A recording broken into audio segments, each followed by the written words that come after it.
JR, thanks for coming on, dude. Always. You the man. Danielle Brandon, thanks for coming on. Hello. Hey. So much great conversation. All the episodes I think won't get much out of always seem to be so awesome. Yeah. Hey, man, that guy we had on published 123 books in 3 years, and some of his books he wrote in 2 days. You should check out his books. Absolutely. No one has any excuse to do like if you have some.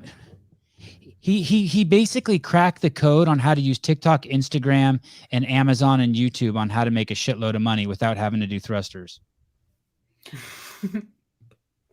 I have to do thrusters. I'm going to send you that episode, Danielle.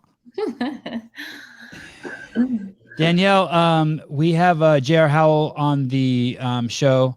If you have any questions on what the events are going to be at Rogue or at the games next year, anything, he can answer any of those questions for you. He doesn't sound like he's nodding like he doesn't want to share, but that's okay. He knows. Broken clocks, right? Twice a day. That's it. No. Do you know about what happened at the games, Danielle? What with do you JR? JR basically predicted all these events that were going to be at the games, and he was just fucking hitting them out of the park. I want to say he was like, I saw that video. It's nuts, right? Yeah, I started following him right after that. Yeah, right. Oh. Hey, it is. It's kind of like as Hiller would say, I don't believe in coincidences. It's like something's wrong. Like he cheated. Like he hacked into Bosman's email or something. It is really weird. Which do you believe more, that or that she actually started following me? Because one of them's definitely false. Maybe two of them. Your name is JR? What is it? Or what? Howell. Yeah. Oh, JR. Is that JR is your name?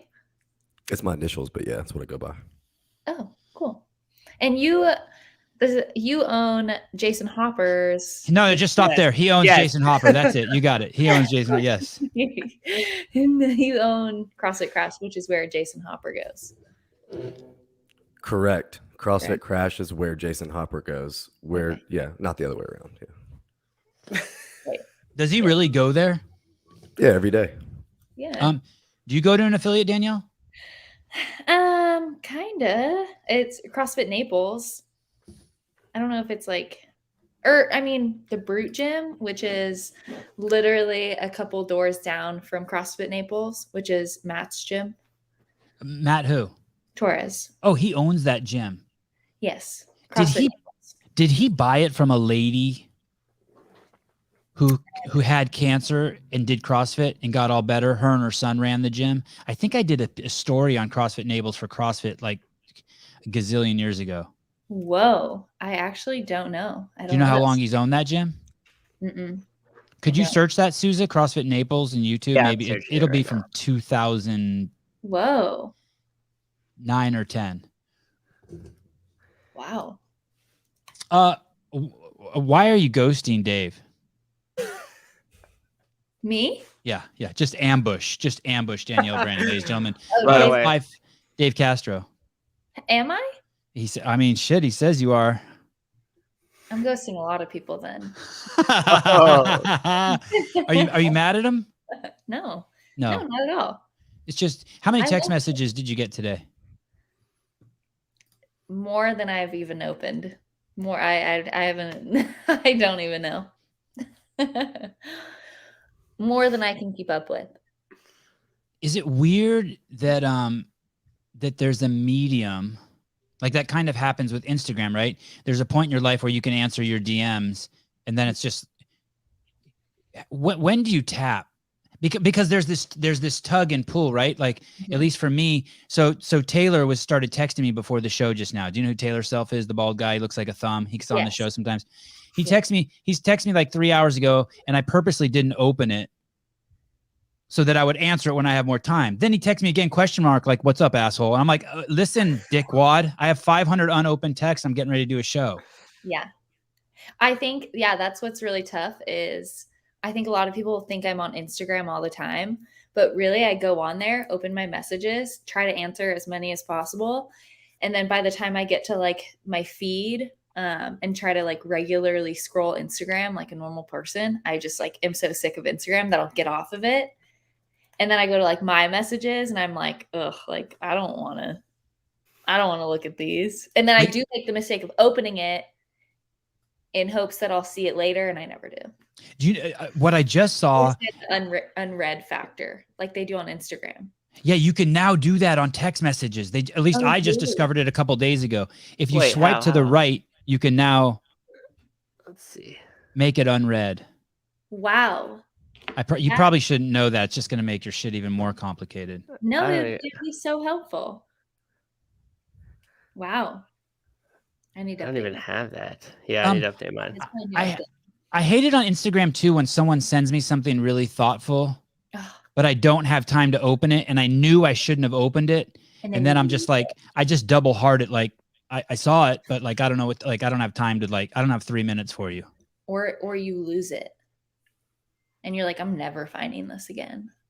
I can find mine. My shit's not as chaotic as yours. It's not that deep. I wasn't able to find the start date on CrossFit Naples, just so the people. How many followers do you have now? I think like 560K. I think something like that. After the show, will you? And people think I have ADHD. After the show, will you look for Dave? If you remember, will you look for Dave's text and be like, "I'm not ghosting you"? I'll do it. I'll look for it. And you know what's worse is I have my red receipts on right now.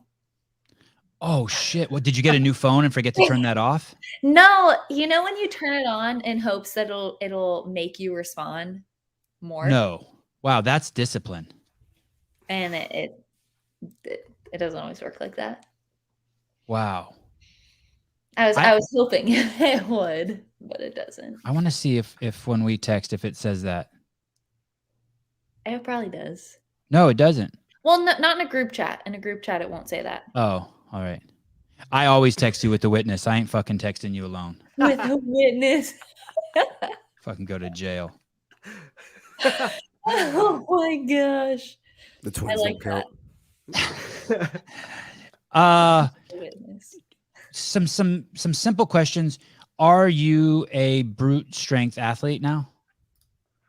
I train with the brute squad, yeah. Brute squad. You train with the brute squad. Words are important, right? Mm-hmm. And is Matt Torres your coach? Yeah, that would be a good word. Okay, yeah, coach. Wasn't assuming anything. I was hoping I could get her. I was fishing. Yeah, is Matt you're gonna say only coach. Is Matt Torres your coach? Yeah. And Dom. You said something. I was watching the interview you did with Invictus Mindset, and you were saying a couple times in there, you said that you weren't prepared for the 2021 CrossFit Games. Correct. What does that? I mean, obviously, everything was just thrown to shit, right? You're in a car with two people who tested positive for COVID. I mean, everything from there goes sideways. But was any of it your fault? Like, what do you take responsibility for it, or is it like, should you have done something different?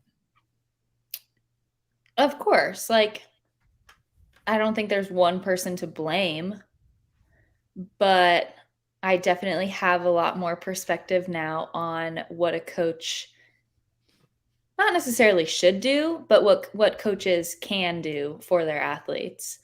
Right? Like the significant difference between like the brute camp and underdogs camp is just, I mean, the level of discussion that goes on about workouts and how to approach workouts and breaking down workouts. It's just like, it's drastically different. I think a lot of times with underdogs with me and Justin, and not that there's anybody to blame for that. I think that's just naturally how it happened. But me and Justin before a workout, it would be more of like oh, I think I can do this, or maybe I should do this. And Justin would be like, okay, yeah, like, let's try it. You know, you're capable. Let's see what happens. Whereas like with Torres, if I kind of say something like that, he's like, well, no, like, let's break it up here. Like, you know, let's approach it this way and just see what happens. It's much more like being coached rather than like, collaborative. And you like that more? It's not that I like it more. It just works better. I would think that maybe you were the personality that might even be like, hey, mind your own fucking business, that you would have preferred the Kotler method better. If I would have just looking at you for the little bit that I know you. I think it, not shitting on anyone, but I think it comes down to a lot of respecting your coach. Oh, right. Okay. Like I really respect Matt and Dom, and I think they're really knowledgeable, and it makes it easier to listen to a person like that. Right. So like you wouldn't take advice from me on how to grow your Instagram account, but you would from Tia. I don't think either of you. Okay, good. All right, fine. Insert anyone's name besides me. No. JR, were you going to say something? Yeah, maybe Hans. Hans? Oh, from yes, Hans. That's what he does. Grows brands. How is Hans? Are you still working with Monster? Yeah, I am. Do you like that? Yeah, I love it. And do you work with that guy directly, Hans? We haven't chatted in a minute. But I enjoy Hans. He's a very unique individual. What do you mean? He just has like a different kind of energy to him that not a lot of people have. Yeah, Monster good energy. Thank you, Stuza. Good energy. I mean, not a bad energy. Okay, I just know him from the UFC scene, Mm-hmm. and he had a really fun Instagram account. He was always playing with the athletes, kicking stuff out of their hands. He just seemed like and he seems like he's into it. He knows he knows his brand. He knows what he's doing. He's into it. Yeah. What is it? Nice motor. That motorcycle's too small for him. It's so small. So I want to go back for a second. So you're at Underdog. You have an abrupt departure a month before the games. Mm-hmm. And you couldn't have been 100% certain what was going to happen, right? When? At that time, during that month, you had to be like, I'm guessing you had to be like, okay, I have to just get my fucking bed down, and I have to find a gym, and I have to train and go to the games, and then unpack the mess. Oh yeah. Are you this year? Yeah. Yeah. Okay. So the games finish. Do you have a good cry? Do you cry after the games? I don't think I did cry. I don't think so. No. You don't just go up to your hotel room and just let out a cathartic cry? No. What did I do? No, I was having some good beers. Got home. It was just a happy ending. It really was. It was awesome. Yeah. It was a happy ending. It was I wasn't insinuating that crying's a bad ending. I'm guessing I would ask that to anyone. I would think that maybe even Tia had a happy cry. No, I didn't have a happy cry. Or just some sort of release. Was there any moment where you were like, fuck, like now there's 364 days until this shit comes back? Like, oh, fuck. You know what? It wasn't, which I think is a good thing. It wasn't like this dreadful, like sigh of relief, because the games was so fun. It was the most fun I've ever had competing, because I just trust Matt and Dom so much, and they coached me so well through the games. And I just stayed, for the most part, very level-headed, and it was just fun. I enjoyed competing. I enjoyed working out and doing fitness, and I loved the people that I was there with. You talked about it other times when there were if there were mental hiccups or breakdowns, or if you got too in your head, you could turn to Bethany or Carrie and chat it out with them. Yeah. And I'm guessing kind of maybe it's like a fighter, and you look to your corner and those are your homies. Mm-hmm. And then when you said in that interview that when they didn't come to the games in 2021, that was grow up time. It was like, oh shit, I'm here by myself. Yeah. I lacked a lot of confidence in my fitness and in my abilities that year. So essentially, I felt like I had to rely on them. Right. Because I didn't feel like I could rely on my fitness or anything. But when you're at the games, do you you know, there's a lot of eyes on you. Mhm. And I haven't ever been anywhere. I have no type of fame where like yours, but there's times when you're in crowds where so many fucking people know you and you're just looking for a pair of eyes that you recognize so you can kind of lock on, because you're almost concerned that if you look out, it's going to get too much engagement. Are Torres and Dom those guys? Like after you finish a workout, are you looking for them? Are you looking to like go back to your cave or I your? don't really look for anyone.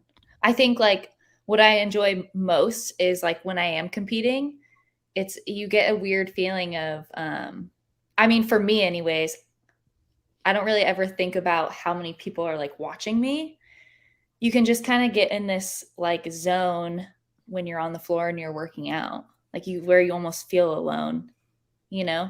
Until like of course until you like have moments where you're like, okay, I'm competing, right? So you're like noticing what's going on next to you, or if you literally look, right? Because I'm trying to race somebody. But you get into like a very like flow state, which is it's a cool feeling and it's a good feeling. So, but I don't really look for anyone after. I mean, like after if I do well or whatever, usually Cooper's there. Ah, Coop. Yeah, usually Cooper's always there. Coop. Which is awesome. Did your mom attend the games this year? No, she didn't this year. Any family? No. Mm-mm. So the team is you, Cooper, Dom, and Torres. Yep. Do you see yourself staying? Did you like the move, or do you think outside of the fact of whatever outside of like who Underdogs and Kotler is, and outside of Brute and Torres, are you invigorated by the move? Just something new? Yeah, I love Florida. I love my house, and I love Naples. Which like I feel like Vegas, it was like just I knew it was a business move. I didn't ever love Vegas, truly. It was just something that I had to do. It was somewhere that I needed to be for that time. How far are you from the beach? I think if I go 5-10 minutes. Do you have a beach that's like your beach? Like, hey, that's the beach I go to? Mm-hmm. I did, yeah.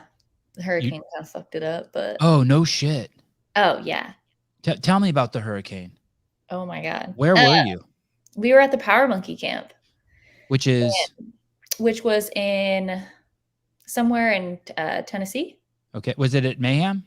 No, but it's right near Cookeville. I want to say it's like a half hour or hour from Cookeville. In Gainesville or something like. Do you know, JR? Yeah, do you guys where is it? Someone will say in the comments. Crossville? It's like weirdly. It's a Ville, it's a Gainesville, a Cookeville. Something like that. Crossville. Where is it? No, it's CrossFit, Danielle. CrossFit. Okay. Yeah, we were at the Power Monkey camp, Dallin, Emma, Torres, and I. And I think Tuesday was when it kind of started. And we're just getting information from Dallin's wife, Corinne, who luckily she was staying at my house because she was with Cash, my dog. And I think Tuesday she was like, okay, I think went over to our friend Pat's house, who has just, he has a really nice house. He has like backup generators. Like it's a house you'd want to be at for a hurricane. Yeah. Okay. In Crossville. Oh, shit. No wonder why you thought so. Got to eat a sock. What? Yeah. Crossville. Danielle for the win. So yeah, we were at this camp. Corinne, we're getting updates from her. I think she's texting Torres and Dallin mainly. And I think Wednesday, and this is crazy. I don't know. Where she was staying, it was this house right on the water. Across the way was where Matt's house was. Like you could see his condo. Oh, I like this story. Please tell me the hurricane just swept it away and they got to watch it. They literally just like insane. Like it was like, I mean, that's like so sad. It's fucking nuts. Like it was just like rising and rising and rising. They saw the water line go up over Matt's house? They were just like, it's getting fucked. Yeah.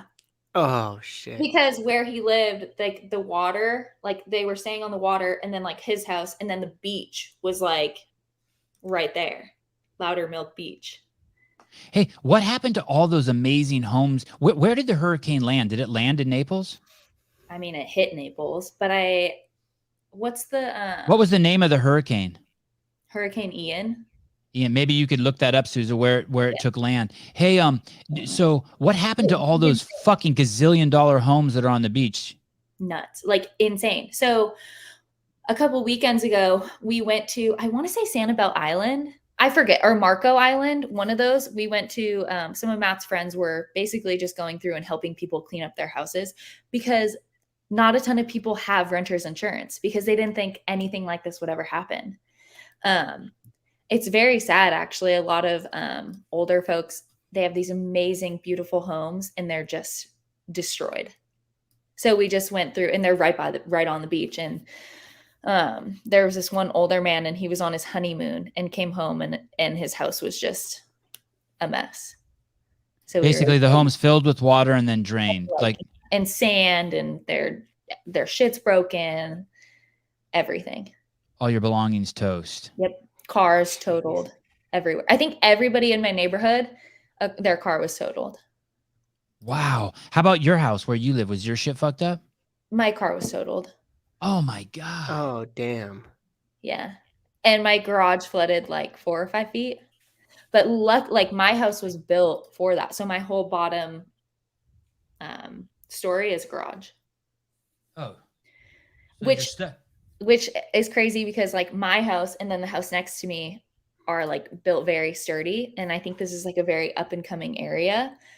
And not many of the homes around me were built for this. So they all got like fucked. Like just today, somebody came through and picked up all the stuff because everybody just put all their belongings in front of their house.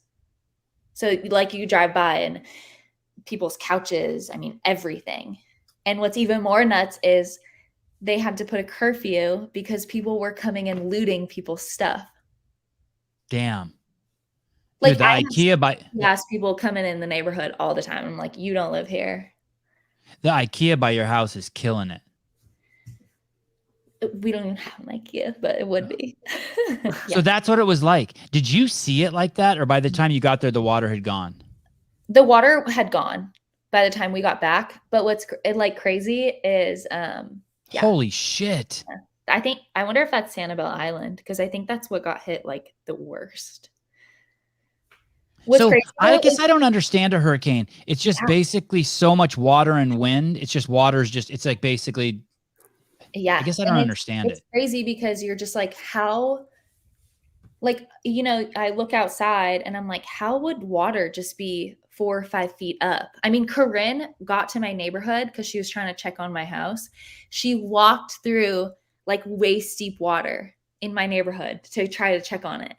Wow. Which is nuts because there's like gators, fish, sharks. All the sea life now. Yeah, just stuck in people's front yards. Are you playing pickleball? Yeah. No shit. Yeah. Who are you playing with? Today it was Torres, Corinne, and I, and we played singles against each other because all the other boys were golfing. Wow. Have you played with pros? I live like 5 minutes from a pickleball court, and they're legit pros. Does Emma play pickleball? When we were at Power Monkey, she played one game. Against who? It was Torres and her versus me and this Italian guy, and we beat them. Of course. It's a water tornado. Yes, I guess so. That's what it seems like. It's just like it's crazy because when you just hear about it, but then when it affects like the place where you're living, it's wild. Yeah. But you're staying. You're happy. Do you own your house? Yeah. No, I rent. Are you thinking about buying a house down there? I am. Actually, I think I want to buy this one actually. Oh, because it survived. Yeah, and I love it. It's hurricane like proof. A spot. Yeah. Yeah. That was the test. I heard someone told me a couple days ago of an athlete, not Tia, who is making who made $1 million last year, a CrossFit athlete. Yeah. Oh, so that is a wow for you. Does that seem? But I don't know if it's true, right? It's hearsay. I mean, yeah. I mean, I could throw a name out there who I would think. Who do you think? Is that rude? I don't know. I'm going to try not to flinch if it's the same person that I heard. That's a compliment. It's not rude. It's a compliment. Brooke Wells, or like maybe Kat, but I don't know because she kind of had a weird year. Weird year? You weird years. She just didn't make it. Weird years. Oh shit. Yeah. I would think so. I will tell you this. That was not the name I heard. Really? No, but isn't that's fascinating? I seriously had no idea that any of the athletes were making that much money, except for maybe. I mean, I thought maybe Tia is, and I think for sure Matt is with this program. I'm sure for sure Rich is, but I had no idea. Yeah, this person doesn't have anything. Eagle?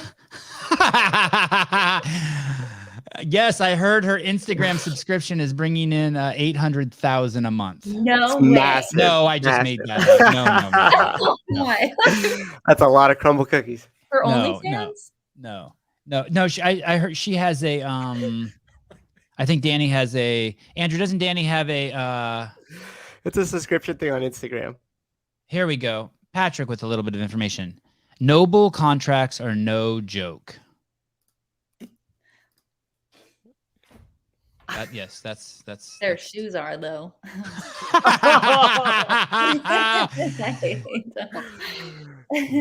What is the deal? They must know that by now. Must be trying to do something about it, right? They must know. I mean, you can't find anytime anyone says anything nice about them on the internet, you click on their account and it's like, oh, it's obviously a fake account. It's like you're like, oh yeah, this fake account. Yeah, who runs the Instagram? Noble's Instagram? Yeah, like I don't. My marketing team probably. I don't know. JR, did Noble sponsor CrossFit Crash? Is that why you sat back? No. Oh, all right. You train in Nobles, JR? Not much. Not a big No. class guy. Nah, I wear Nikes. You were all right. Same pair that you wore in college? No. I don't think they make those anymore. What are they? I usually hooped in Hirachis back in the day. I'm sure you could find some Hirachis now, but probably lifestyle, not like people actually don't hoop in them anymore. Yeah. No one hooped in them probably back then either. He did. You'd be surprised. Danielle, what do you wear? What shoes do you wear? The Rads? Yeah. And usually Vans. And you're stoked on them. Oh, I love them. How are they doing? How's Rad doing? Amazing. Really good. I actually was just in New York 2 weekends ago with the Rad crew. They're doing so good.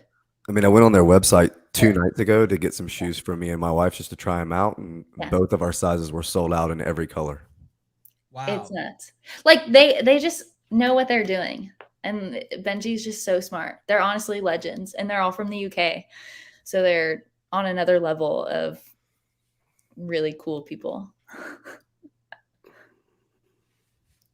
And they got you. Yeah. Which it makes me sick to think if I didn't choose them. Like if I didn't sign with them. Like maybe if you would have gone somewhere with more money instead of. Yeah. Which where like, your heart is. because I had people offer more money. And, Wow. Yeah. I would guess. I know you probably don't want to float your own boat, but what is your team? Does your team tell you like, holy fuck, Danielle, you're the ultimate needle mover?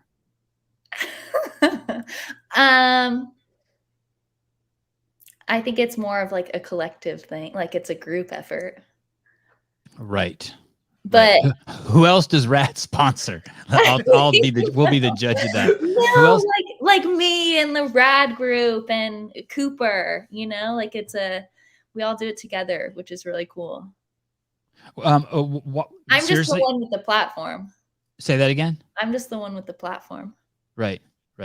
Well, and I think people like you, and then I think people trust you because you got the kind of you have the no bullshit, thing rolling. Yeah. I like to think out. I was thinking about this today, actually. I think one of the qualities that I really like about myself is I think when people are around me, they truly feel like they can be themselves. And I really like that. Yeah, you set people free. Yeah, I want people to feel like they can be themselves. And do you know why that's hard? Why that would be hard around you? Yeah, which then I was like, a lot of people probably feel scared to be themselves around me. Well, the thing is this: you're so incredibly good looking that it's a turn off's not the right word. It's hard. People aren't going to be comfortable around it. So then to be on the other end of that and be and you're good looking, but you're also fascinating. You're this enigma, right? Mhm. You're like a weird bird. You're like a peacock. They're beautiful, but they're also fucking weird. You're like, yeah, that's a fucking weird bird. Yeah. But then on top of that, then to feel free around a peacock, it's super cool. I think it takes a little bit, which is fine. Yeah. I get it. When I'm around attractive people, when I'm around people that I find attractive, I get a little weird too. Yeah, everyone does, right? Yeah. Yeah. And I'm sorry, that's why JR's on here, to make you feel uncomfortable. I know. I couldn't even look at him when I said that. Yeah. Just so you know, you're the only guest that we have a backup for at all times. We had Patrick Clark as the backup. Who was my backup? This guy, Patrick Clark. Rad is the best shoe for running workouts. Patrick Clark? That's my backup? Yeah, that's your backup. Patrick. I'm offended. Why? I don't know. Just like, it wasn't a replacement. It was a backup. Backup. Yeah, that's true. Backup's a backup for a reason. Yeah, backup. Patrick should be take it as a huge compliment. We were like Joe Biden or Patrick Clark. Patrick Clark. Oh my goodness. Are you are you getting better? Seriously? Yeah. And how? Where are you getting better? In the gym. So you show up on time now. I show up when I want to, but okay, I'll be more specific. Are you getting is your overhead getting stronger? Yeah, and it's not even something we're trying to do. Can you give me an example of that? Like what you've seen recently in your overhead work? In my overhead work? What do you mean? I mean like when the bar's over your head like this. Oh yeah. Well, we've been doing a lot of like just upper body strength, a lot of bodybuilding with like wall facing handstand push-ups, strict handstand push-ups, lat pull downs, strict pull-ups, a lot of tempo stuff, a lot of like ring holds, parallel tempo work. I feel like I just spilled a lot of secrets, but whatever. You did. When you said bodybuilding, I was like, holy fuck, I've been interviewing people. I've been interviewing people for fucking 16 years in the CrossFit space. I've never heard anyone say that unless you give people the secrets, they still won't use it. That's true. Mike the Sauce. I like always when Mike comments, I like to put the sauce in there. Danielle, you're beautiful. Please join HWPO. You have so much potential to unleash. For $5, that's all you're offering? Mike, don't listen to her. Mike, I love you. That's all I'm worth? $5? Can she push jerk 265 for reps, Andrew Hiller? For reps, 265? I don't know if I've ever done that for reps. I think I've done like 245 or 250 for reps. And that's where you get it overhead and you lower it and it goes back up again? Without going and getting a drink of water or chalk in your hands? Yep. My God. Sometimes without breathing. Jeez. That's insane. Elise Carr Riddell. Sevan headed to the garage after this workout to work on his overhead. I'm going to have to go to the garage afterwards and prepare for all the shows we're doing tomorrow. That's for sure. Stacked. You're happy and you're getting better. Mm-hmm. And you're invigorated with the crew. What about Emma Carey over there? Tell me about your relationship with her. Do you see her? I do see her. We don't interact as much. We don't interact that much. So there's actually 2 separate sessions. There's a morning session and then like a mid-morning session. So groups 1 and 2. The group 1 has Trish, Nate, Emma. I don't think I'm missing anyone. And then the second group is Dallin, me, James Sprague. When Fee gets here, she'll be part of it. So we kind of have separate sessions. So we'll see each other when we are like when we come in and we start warming up. But because it is like a tight space, essentially we hope when we show up, they're kind of like making their way out. But a couple times we've had to be in the same session because people will flip flop if they have something to do. Emma though, I'm curious to see her growth in life in general. Couldn't you take a mentor role with her? That's so funny. I talked to somebody about this yesterday and a little bit today. I don't know. I know. I talk with them. They're good people. You probably do. Maybe it's the same people. As much as I would possibly enjoy that, I really don't know if I'm the person for that. She's just very, she's young. She's just very naive to the world. She's very young, has a lot of perspective that she still needs to get. And I don't know that my approach is the best approach. You think you're too much? It would be like a hurricane. Yeah. High winds, you're high winds. Because I'm like, but maybe it'd be good for me. Maybe it'd be something where I could develop a little bit of patience and like tact. Yeah, like learn. Can you look that word up for me, Susan? Tact? Did I use that right? Tact. Yeah, yeah, you used it right. JR, do athletes need mentors? I don't know that everyone needs one, but I think that they come in handy. Yeah. Did you have a mentor, Danielle? Yeah. Oh, you did too, JR? Yeah. Danielle, who is your tact? Another word I don't know. Adroitness. Jesus, now you got to look that word up. Adroitness and sensitivity in dealing with others others or with difficult issues. I'll just forget adroitness, sensitivity, and dealing with others. I like that. Yeah. And you're saying if you did work with Emma, you would have to cultivate some of that sensitivity. Yeah. Who were Bethany or Carrie mentors to you? I don't think we interacted enough. I think they were more of silent leaders, like a silent. Like Carrie was a very silent leader to me, anyways. C Hill. Danielle got a bad bitch vibe. Emma's just the angel floating around living life. God. Cleverness or skill. Okay, yeah. So a little bit of sophistication in your approach, and maybe you don't want to even have the patience for that because it's Danielle's time to go in there and murder shit. Exactly. As much as I would enjoy it, maybe there will be time later on. It must be fabulous to see you and James Sprague interact. It must be just fucking fireworks, huh? It's pretty funny.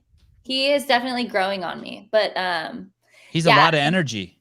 Yeah, actually, I think yesterday. What was it? Yesterday? Yeah, yesterday it was kind of the first day in a while that I felt like my CNS was just like really tired, and so I wasn't able to hit some of the percentages that I wanted to. And I kind of started throwing. I was pissed. I wasn't expecting it, and so I kind of was kicking shit a little bit. I was getting a little aggressive, and James started kind of mocking me and started like throwing his shoes. He's like, "Okay, Phil," started calling me Phil Toon.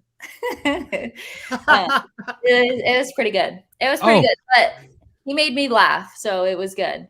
And I think the music shut off, and he started singing, and it was pretty funny. He's full of energy. It was good.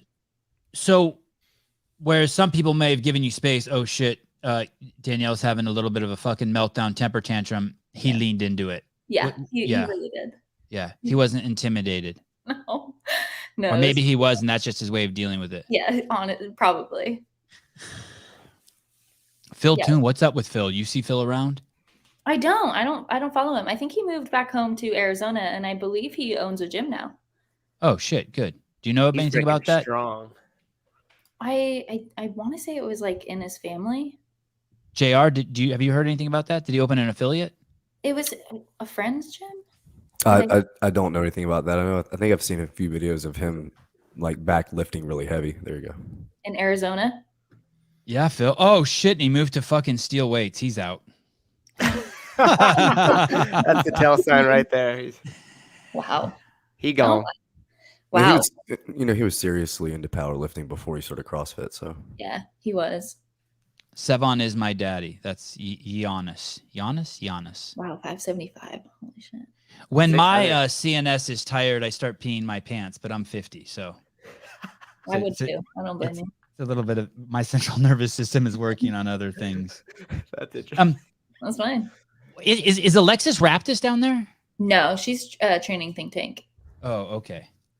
So when you named off those 8 athletes, I haven't heard of these other people you mentioned, Trish and Nate. Do I know them? Did they go to the games? No. Trish is, I want to say 19. And I think her real name is Olivia. But you don't know. Olivia. Okay. Does Emma train with any games athletes? No, but we all have different programming usually. And except Fridays we'll have the same workout. Like last Friday, it was James, Dallin, and I, and we had the same workout. I beat them. Was there a 4th person in your group? Was there another female? When she moves down. Is that weird for Emma that that you guys are all? No, I think it's great for her. I think she would get too wrapped up in what we're all doing. Okay. Yes, Olivia Sulik. Oh, okay. Why do you call her Trish? So Matt kept calling her Trish, and I was like, does he know her name? And I was like, maybe he just doesn't know her name. And I was like, honestly, that's such a Matt thing that I just let it go. And then I realized her gymnastics nickname was Trish, and she told him that once. And so he just calls her Trish. And there's another Olivia, Dom's wife. Okay. And Olivia Sulik's a games athlete, or she's done something. I've heard her name. I've heard Brian. She was at Syndicate, I believe. But I don't, maybe in the teens. Yeah, I think teens games. Okay. Yeah, teens game. And then Nate, I don't know. Nate Ackerman? Yep. I don't know, it kind of sounded like that first session is the younger of the young bucks. It's like Emma and Olivia and Nate are all like, what, 19 or younger maybe? Yeah. And that's kind of the more religious squad. Well, I guess Dallin is Mormon, but James Spriggs, doesn't he ride in on Jesus's back every day for when he shows up at the gym? What do you mean? James Sprague, I think, is religious as all get out. Is he? I actually don't know. Oh, we'll have to get to the bottom. She's not in the religious session. That's why. James is in ours. But I was gonna say that's like the religion, but then I realized I'm probably the like main one that's not as open about my religious views. So I guess really I'm the odd man out. Okay, that makes sense. Again, you're the odd man out again. Actually, I am. Okay, so it is okay. Thank you, Patrick. So it is all pipe hitters. Well, we should have had. No, Nate did not. Nate was with David Bradley. I think that's his name. That's a different division. But James and Dallin competed together. I'm on the Emma train too. Harry J. He should be Harry D. Do you have a boyfriend, Danielle? No, I don't. Someone's feelings just got hurt. Who's feelings? Someone? No. Is that intentional? No. No. You're not like, okay, this year I'm gonna go full tilt into the games. Here's a couple things I need to remove from my life. I'm getting rid of my dog. I'm not gonna let anyone. I'm gonna put a wall up and not let any courtship enter my world. And I'm going. I think if it works, it works. But also, I've never been that. I mean, the girl. No shame on them, but I just feel like the women or men, that are like, I'm looking for a relationship. I've just never resonated with that. I don't understand how you can be like searching for someone. Right. Or like you want someone so badly. Like I'm just chilling and I'm like, dang, I just wish I had a boyfriend. Right. Yours is more like you're pumping gas and you look across and you make eye contact with the guy and then he asks you out. Yours is more just like opportunistic. You're not looking for it. Whatever. If it happens, it happens. But it's really hard. I don't really communicate very well. So it's really hard to get past that talking stage. Past the gas pump. Usually we don't even start the talking stage. What's your name? And then you're just like, what are you looking at? Yeah. I mean, actually, props to, I won't name names, but some guy FaceTimed me today, which was like, I was like, wow. Like he caught me at a good time. Like to chat you up. Yeah. It's part of like a courtship process. Yeah. I was like, good for you. Yeah. So that's what your generation does. They FaceTime. Well, I think on my profile, it says I hate texting. So it's like a pickup line too. So people are like, oh, like, are you a FaceTime gal? And I'm like, not really, but if you catch me at the right time, maybe.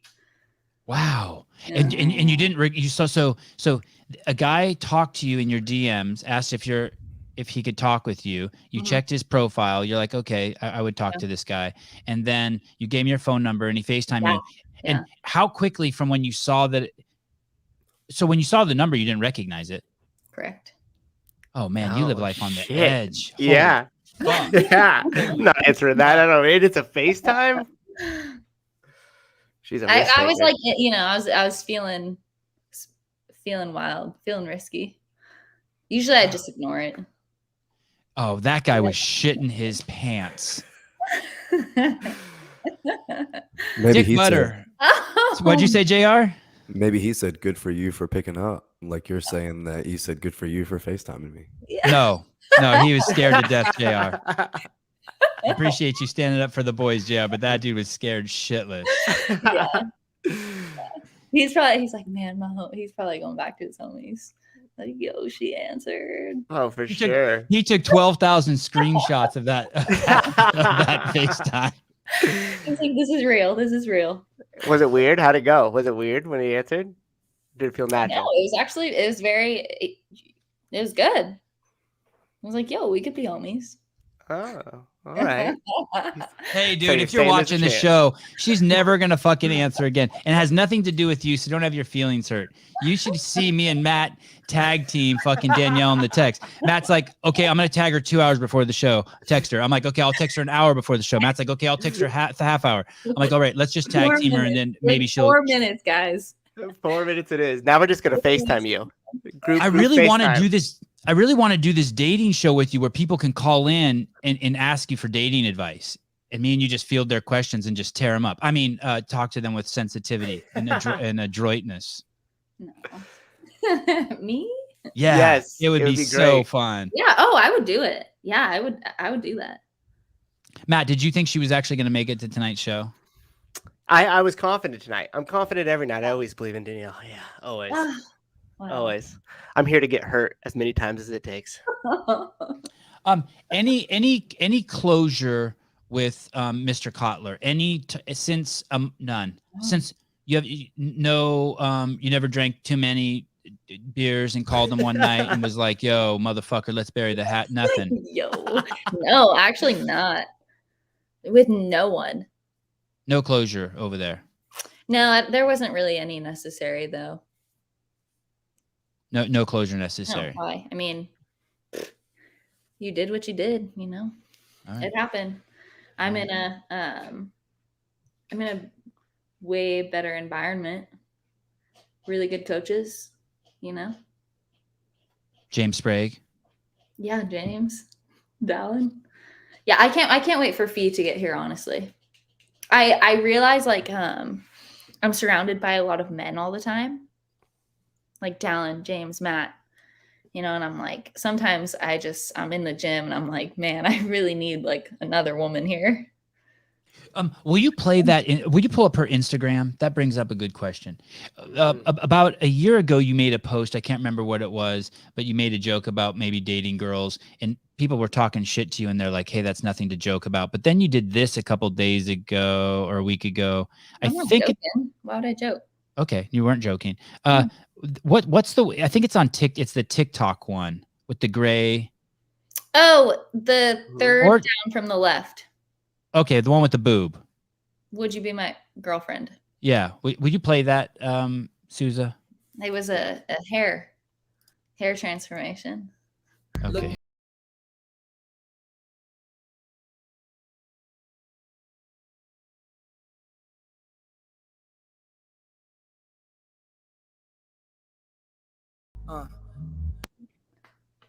How did you come up with? So did you hear that song and you're like, I'm doing this? Yeah. And that's it. Were you literally like just in your car and you heard it and 5 minutes later you're making that? Yeah. Damn.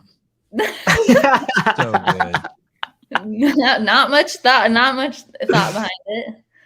It's such a fucking it's such a great it was such a great post. Yeah, I loved it.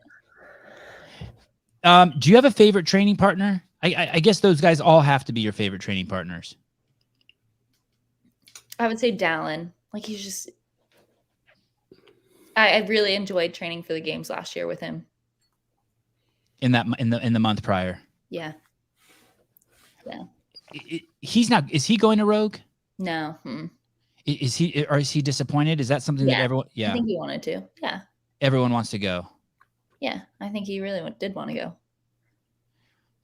But I think it was like what top 20 men got invited, and like almost just about every one of them accepted. Yeah. I don't know. I think they started with the top 15 and they let 5 get filled through the qualifier. I don't know how far down they. Oh, okay. Yeah, but I think that top 15, I think they all accepted, or like most of them. I think 14 of the 15 is what I heard. Yeah, which the girls, that's not true. And those girls who didn't accept, you think that they didn't? You don't think that they need that money? No. You think they're injured? No. I mean, no. No, I don't think. Who knows? Maybe. Are you feeling good for Rogue? I feel, yeah. I mean, I don't have any like huge injuries right now, but like Matt is really good. We're really good at training around that and like rehab. And I mean, it's crazy. It's next level what they do. Like when I was at Underdogs, if I were to say, oh, my back hurts, right? It's like, okay, well, are you going to PT? Are you getting body work? Are you doing this, that, whatever. Here, it's like they program PT for me. I mean, like it's like next level. It's crazy. So there's more awareness of what you need, and they're taking responsibility to make sure that it's a more, I guess, holistic approach. Everything around you. Yeah. I mean, like, oh, your elbows hurt? Okay. Every day or however many times a week, we're going to do this elbow rehab. We're going to do this, that. Oh, this hurts it. Okay. Instead, let's do this. Which I just like wasn't used to, which I didn't know that's what a coach should do for you. And is it like that with nutrition also? There's a nutrition guy, there's the PT guy. Yeah, we all have our, I work with Mike Malloy. Okay. I want to say we all do in the gym. I think most of us do. Like I'm pretty sure Dallin works with M2. I'm sure Emma does. After 2021, when you said that you were having, my words, not yours, negative self-talk out there, what did you do? Oh, let's see what this guy has to say. Finally, you lucky son. I thought it was broken. He hung up. Oh. He said, "Oh, wow, they really answered." Scared to death. Oh shit.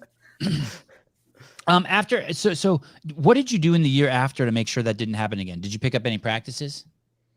No, I haven't found that I necessarily like do well with cheesy self-talk, like words of affirmation and stuff like that. I don't find that necessarily works for me. But I think for me, it was like, if I can train, train and put in all the work and leave no doubt and no questions there, then like the mental side should follow, right? I think there was a lot of things that were lacking in my training, and I wouldn't push as hard, or I would make a lot of excuses. So then of course it was easy to be mentally weak. Whereas like now I train and kind of leave no doubt, I don't know whose slogan that is, but it's very true. To leave no doubt in training so that I kind of have no room to make excuses. I would almost think though you could prepare, like, so when I would be on a plane and there would be turbulence, I had like these things that I would say to myself to get me through it.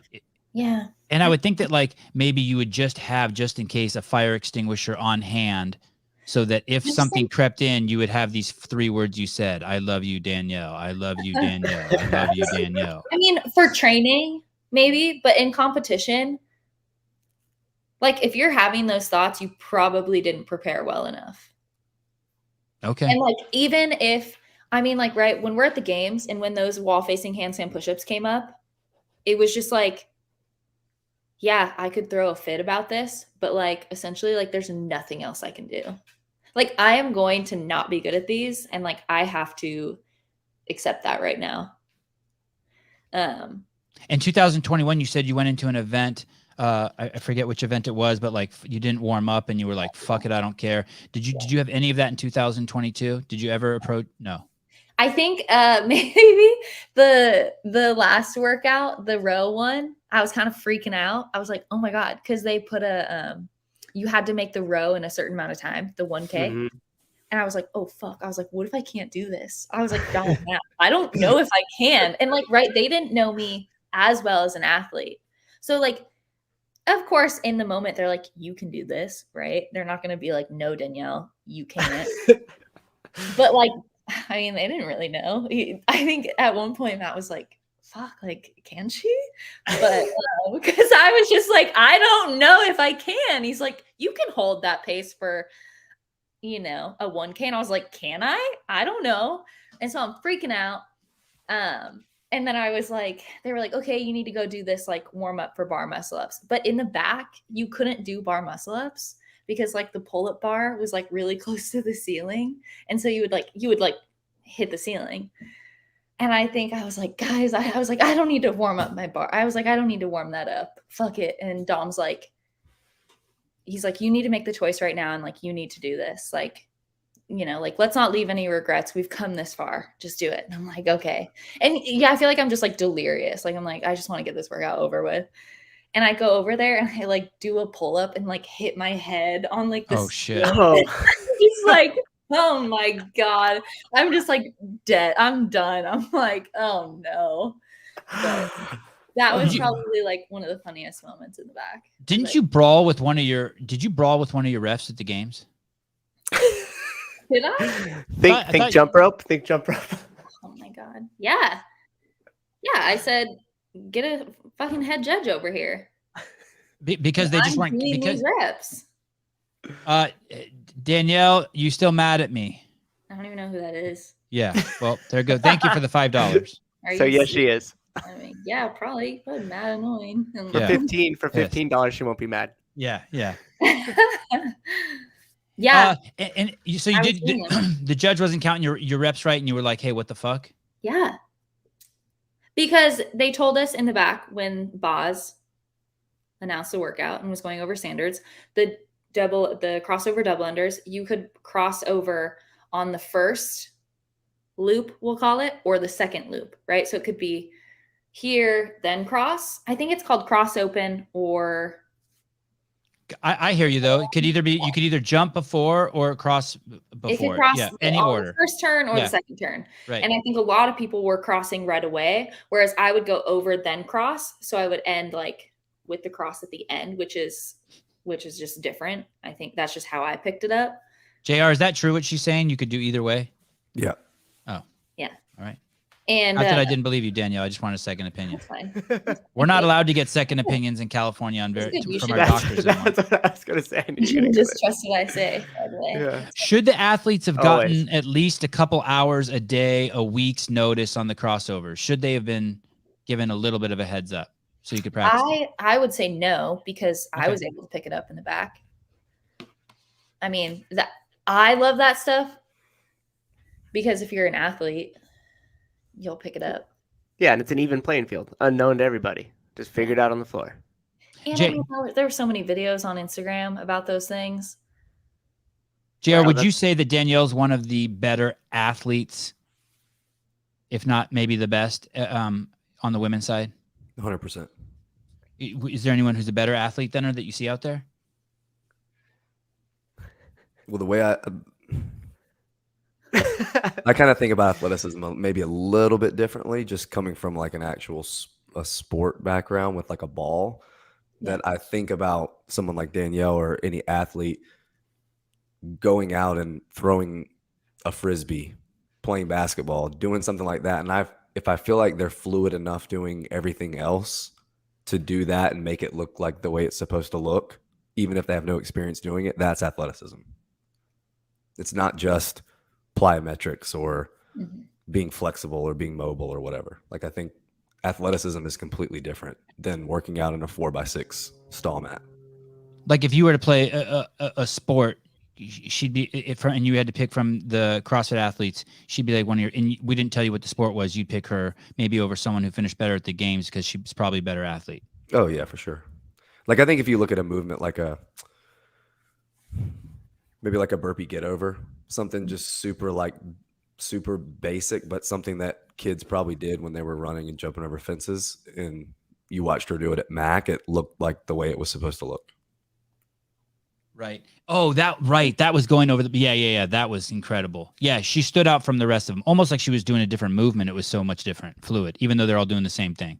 Well, she was one of the people that probably thought that she was going to get no rep if she let the feet go outside of the box, but she's also able to keep her feet close together and her hips underneath her on top of the box, which is not something many other people could do at all. Yeah. So is she the best athlete out there at the games? Yeah, I mean, I would love to like see her and Tia just do a lot of stuff that they've never done at the games before. Pickleball. Yeah, pickleball. Yeah. I would say they're two of the most athletic, for sure. Could you? Well, what's interesting is you say that, but we saw Tia. I mean, you see Haley Adams or Danielle run next to Tia, and Tia looks like a robot compared to them. You know what I mean? Yeah, it's a different way of running. Mm-hmm. Okay, fine. I like that. It's a different way. Kyle Torres, I'll pay $20 to get Danielle to be mad at me. Wow. It's gonna get weird after that one. Danielle, thank you so much for coming on. Hell yeah. You're the I man. love it. You're the woman. I missed you guys. You're both. Thank You're you. the man and the I woman. hope you're doing good. We're gonna start we're doing great. We're gonna start scheduling the next podcast with you tomorrow morning. We'll start sending you texts first thing in the morning. Love it. FaceTime. All right. Awesome talking to you. Tell Mr. Torres and Emma and James Sprague and Dallin I said hi, and Fee. Oh, I will. Oh, okay. Thank you guys. Bye. Bye. Thank you. Yeah. So one hot girl and now the obligatory athlete. Hi, Patrick. Hello. Oh shit, this looks serious. He's got notes. He's got Force of habit. I always keep a pen and paper around just in case. I find that ideas enter and leave my head pretty quickly sometimes. Sometimes you gotta jot something down just to leave yourself a note. When the games, you've been to the games 8. Patrick, that's JR. I don't know if you guys have met before. Yeah, I know JR. Yeah, okay. You've been to the games 8 times. Yeah, something like that. That's what they said on the morning chalk up when Lauren Khalil was interviewing you on the bottom. It said 8 times games athlete. I didn't fact check it. I'm just running with it. Yeah, I just ran the numbers. It's accurate. One of those is team though, so it depends how you consider team. Some people don't count those. And so how many of them are individual? 7.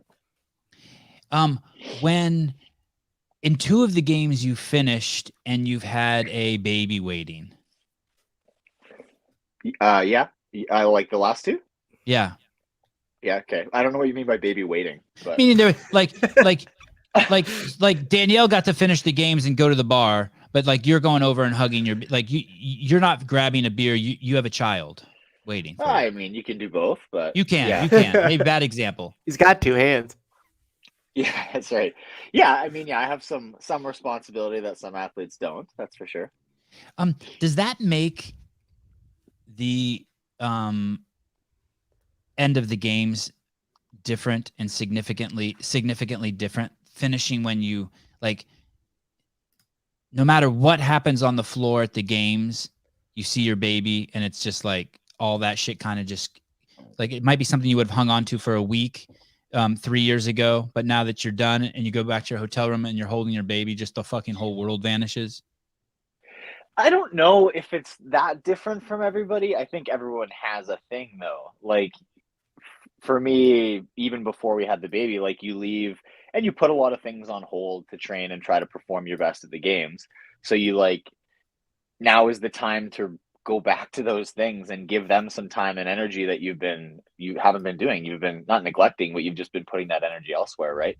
So whether it's, you know, your kid or just your girlfriend or your family or your friends that you've been not picking up calls for 2 months, I think everybody's got it in some shape. So, but yeah, I mean, it definitely is nice. It's nice. I think we put pressure on ourselves too. Like at the end of the day, like my family's pumped when I am successful, but if I'm not, they don't really like, it doesn't weigh that much to them. So, you know, it's always a sense of relief to finish and then go back to something else and not have to think about training or competing for a period of time and just sort of immerse yourself in a different reality. And then you kind of get back to whatever you need to do to be successful after the fact. Like, you know, give it a couple weeks to sink in and then go back to the drawing board. But I don't think I'm unique in that. I think everybody has a thing. And if they don't, they should, or else you're going to go nuts and you're not going to last too long. Oops. Oh, I accidentally sent Pat away. I didn't like your answer. I think of it like this. I used to think about my parents dying, and it was like it was a really powerful thought. It would come in and it would be really intense with me. I couldn't to imagine a world with my parents not being there. And then once I had a kid, something happened to that thought. It lost its... Don't get me wrong. Like it's still going to be a painful moment, but I was kind of comparing that like to the games. Like there's nothing that could happen at the games that's staring into your babe. Like it's like, I heard you say that you were, I don't know what the words were. Let me see if I wrote it down here. Well, I think it's like, it's a part of your life, right? Like the competing and like, that's part of my job. Right. And it's a big part of your life. So when things don't go well, you feel that for sure. But I think to me, what's important is that it's only a part of your life. Right. Like there is life beyond those walls of the arena, right? And you need to be able to remove yourself from that and not just live there, because I think that's no way to live. And yeah, there's nice to have when you can walk out the doors and let them close behind you and be like, hey, yeah, hug your wife, kiss your baby, and be like, cool, this is something else that's super duper important, more important. Yeah, they just have so much. There's so much power. I don't know. It's such a potent relief to just everything. You know what I mean? Like I could do a bad interview, leave the podcast room, and see my kids, and like if I didn't have kids, it would have stayed with me. But because I have kids, it's like almost like they burn it away. Oh, kids have a way of consuming everything. That's for sure. They can be a hell of a distraction. Yeah, but that's right. They run over and give you a kiss, and you're like, I could give two fucks about the podcast. That is true. There's something like, you know, your kid laughs about whatever, and it's pretty intoxicating, and that can definitely reverse any feelings that you had before that. So yeah, there is something about it, that's for sure. It's there's nothing like the love of an infant or a young kid. You were scaring me, Pat. I was about to write sociopath at the top of my paper. Thank you for bringing that one home for me. My goodness. Yeah. Yeah, you know, it's interesting too. Like you ask someone who they are, and just who are you? And those with kids, it's really easy for them. A lot of times they can't think of anything. They just say, well, I'm a dad or I'm a mom. So like coming off the field of the CrossFit Games and trying to make sense of the fact that this is what I do, not who I am. Who I am is a father to this kid. So this is just a part of my life. This is just what I do for money to feed my kids, but it's not who I am. Who I am is not a CrossFit athlete. It's everything else that's happening when I'm not there. And maybe Pat's experience both is kind of, I guess, yeah, well said, right. JR, right? So a lot of athletes, they might not have kids until they're done, but you had one like in your prime. Yeah, I mean, I think to JR's statement, like I think we haven't tried to put our lives on hold because of, anything really. Like myself and my wife have done a good job of kind of plowing forward and making a plan and living our lives the way we want to, in making everything work. And it's just, sometimes it's very, very busy and very stressful, but the plans were, we wanted to start a family. We want to do these things. And like, are we going to really put it on hold for, an indefinite amount of time until I decide I'm done competing? Like, not really. That's not really fair to her or to like we want to make sure that our plans can work together, right? And so you do the things that you want to do to live the life you want to live, and you kind of, if you care enough, you make it work. And so that's kind of how we've approached almost everything. And I'll tell you straight up, like, it has been very challenging a lot of times. And there are times where I think you just like, you wish you had 3 more days in the week to get the things done that you want to get done. But, we make it happen, and we're, people are very resilient. And I've always kind of lived that way. Like if it matters enough to you, you find a way to make it happen. You don't make excuses. You make decisions that are going to make it work. Why are you working? Well, because there's life after CrossFit. Why not? What if let me propose this to you. I know it's really presumptuous, but it's kind of, sometimes I do that. We know each other. Why not take this year off from work and reorganize your time management? Would that help? Like maybe, but I think it's a big maybe to do that. You can afford it, right? Can you afford it? Yeah, but I mean, I have goals outside of that. Like, I mean, you can't buy your second or third house if you do that. You're trying to it's got to keep it chill. No, yeah. That's not a dig at you. That's not a dig at you. Yeah, and it's not that either. Like, I think that the way I've always kind of worked best is when I can turn away from things from periods of time. I've always felt like, kudos to people that go full-time athlete and make it work, but there are just as many people who go full-time and it doesn't work. And I think that there's probably even more. There's probably even more who go full time. And we're really quick to point at people who and say, well, if you did what they did, then you'd be successful. And everybody's a little different. And I have for many, many years been, going to school and competing, working and competing. Like I've always kind of had a couple things going on at once. And I don't think it's by accident. Like you learn how to manage time and you learn how to manage yourself. And I think to me, it's always been an advantage to have something else that you can do. So if a bad day happens in the gym or you have a bad competition, it isn't like all encompassing or like the walls are falling down, because you've got other stuff to focus on and other things to work on. And well, that sucked, but got to go to work tomorrow. And there's other people with problems that I need to address. I know I got my family at home and I need to try to do my best to be there for them. And having more things to do isn't necessarily a hampering your performance, or it's not a detriment. Like if I had more time to train, I would waste more time. I think that you just do. I'm still training my like 4 or 5 hours in a day and doing some mobility and things like that. Like what else would I do? Like sleep 4 more hours in a day? Like I'm still getting all the sleep I need. It's just at a certain point, we have enough time. And I think that, I don't know. It just, so the answer is because you don't want to. The answer is I don't want to, and I don't think it's necessarily going to improve me.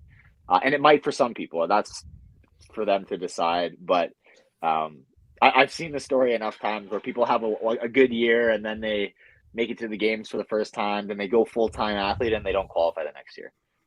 I just want you to know that this guy in the comments is the biggest dick who watches the show. I've never heard him say anything positive, and he loves you. That's fucking incredible. Yeah, he's fucking incredible. Couple compliments in there from Jeff already. This guy spends an hour just ass pounding me every day, and he loves Pat. Great, good, Jeff. That makes me realize that your soul hasn't completely rotten. That's awesome. Yeah, but I think that those are just. I mean, you got to just try to figure out what works best for you. We're really quick to put like a box and say like, a successful athlete does it this way, or a successful person does things this way. And that's just not how the world is. Everybody's a little different. We work a little different. We thrive in different environments. So the best thing you can do as somebody working or going to school or training is figure out what works for you, trial and error. And then once you figure it out, don't turn your back on it. Because I think people will always try to sway you one way or another, or tell you this works or that works. And they're not you. So figure out what works with your experience and then stick to it. Because, you know, you're the only person who can feel what you feel and you know, have your experience. So there's a lot out there, but I don't know. I'm sorry. What did you say? Did you just cry? No. Oh. This dude was Damn, that's a big trying to climb me. How old? Hi. Hi. He's 16 months and a half fish. So when you say do your own thing, that means you don't have one of those clocks with the light that turns on to let you know it's daytime like Matt Fraser has. You didn't run out and buy one when he said he uses that? Oh, you no, know, I should have though. Do you know what I'm talking about? I always try to get things that whatever Matt says, because I think he gets a kickback. So I like to support my friends. You're a good dude. What did you think about Matt's Versa climber? I gotta admit, I had a good laugh about that. Hey, I mean, good for him. I think it's actually like pretty cool that he's willing to put himself into all kind of areas of the fitness space and, you know, put himself out there. He's not like too big to say like, oh, this is lame or whatever. Like putting his program out there for mass appeal is great. I mean, you're going to help a lot more people. So I think there are some critics who say like, oh, what a sellout, blah, blah, blah. I just think it's funny because those things, frankly, just look funny to operate. And Matt's quite a stout dude. And watching him on the Versa Climber and with his little like Britney Spears mic on, I just like, I just had a laugh. Like I was just like, as a friend who was happy to take the piss out of Matt, I just had a laugh about it. Here's my thought. Of all the machines that are out there, it's got to be probably one of the absolute worst. It's just brutal. Yeah, I've used them like once. It's just the setting that they put him in. You're right, with those lights behind him and the earpiece and the way he was set. Yeah, you just looked like it looked like a late night infomercial, right? Yeah, it's like, oh, this is great, right? So I had a laugh about the whole image. Yeah, for sure. I've used those once. Oh, don't do that. I mean, that machine's not for sellouts. Sellouts don't use Versa climbers. That's a hardcore machine. I did like a Tabata on it once or something, and it messed me up pretty good. So a Tabata, just like hammer it for 20 seconds. While you were listening to Nirvana. Yeah. Are you moving? I heard you're moving to Idaho. Is that true? To Idaho? Yeah. Sure. I heard you say in the podcast with Lauren Khalil, I'm trying to enjoy my freedom. You can't possibly think you're going to do that in Canada. Oh, so Idaho is the only place. It's the freest of the free. Yes. Like that segue. Oh, gotcha. I didn't know that. Cool. Thank you. I wasn't sure if I was going to use that joke. I had to feel pat out a little bit. I can tell you one thing about Idaho. So it's a corn state, isn't it?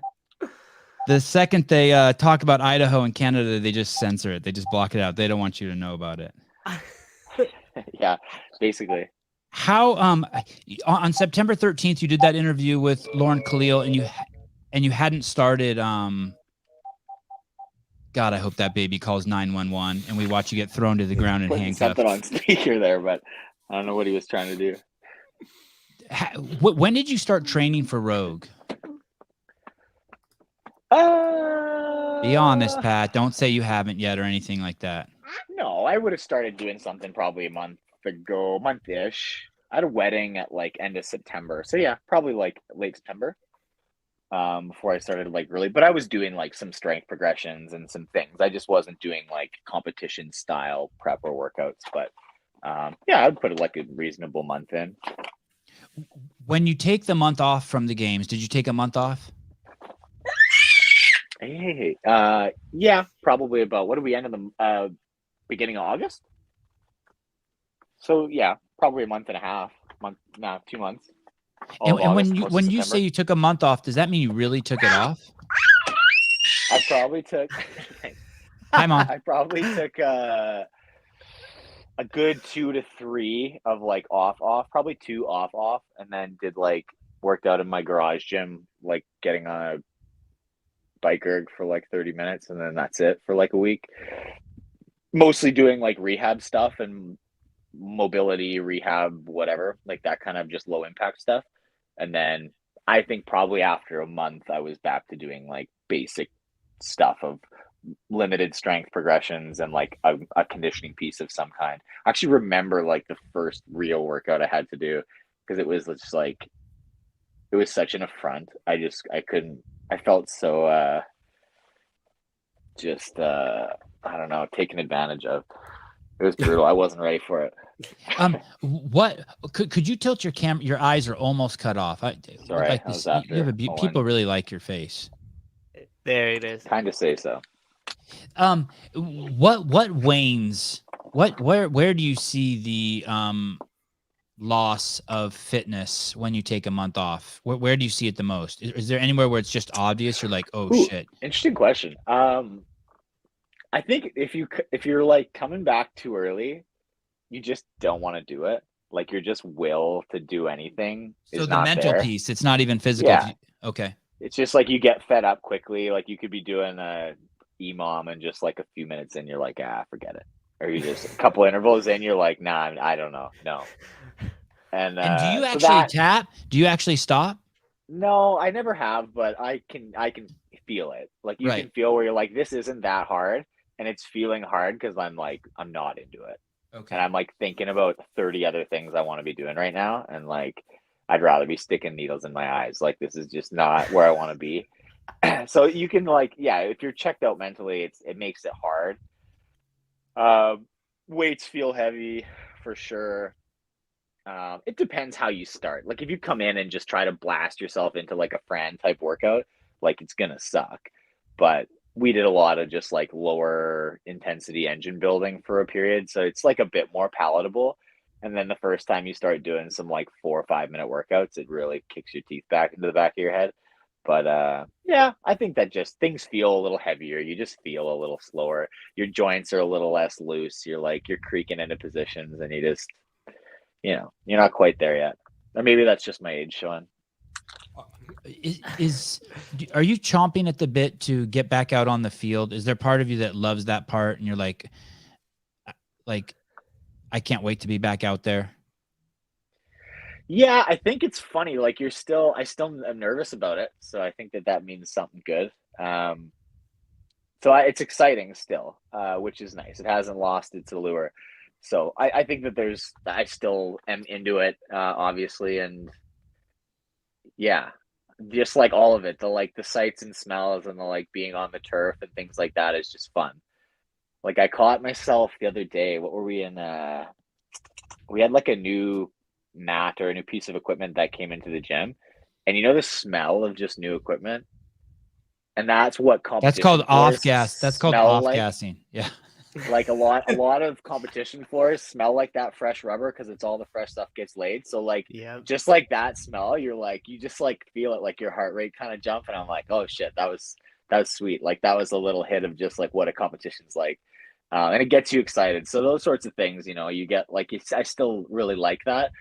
But, I have my days where I'm at, day 5 of the week of training before my rest days. And you're on your like 10th set of intervals for the week. And you're like, boy, oh boy, I could be having a weekend. Are you training alone, Pat? Yes. Yeah. I don't know. It's getting harder. I'll say. I've never really minded it, but it's getting harder some days. I feel like I rush through things sometimes to try to get home, and we're juggling the baby a lot of days, and I have to make some time so my wife can get to work and things like that. So sometimes it feels a little rushed, and I think it would be a little nicer to have somebody there with you, but it is what it is. It's the realities. I chose to live on an island, so he's not completely alone. He's got his cameraman there making that sick content for him. That's true. There is a lot of sick content every I saw. Few weeks. But we got a few like younger people who are starting to get competitive kind of around our gym too. So I try to trick them into coming into workouts every now and then. I got one of the young guys the other day pretty good. It was nice.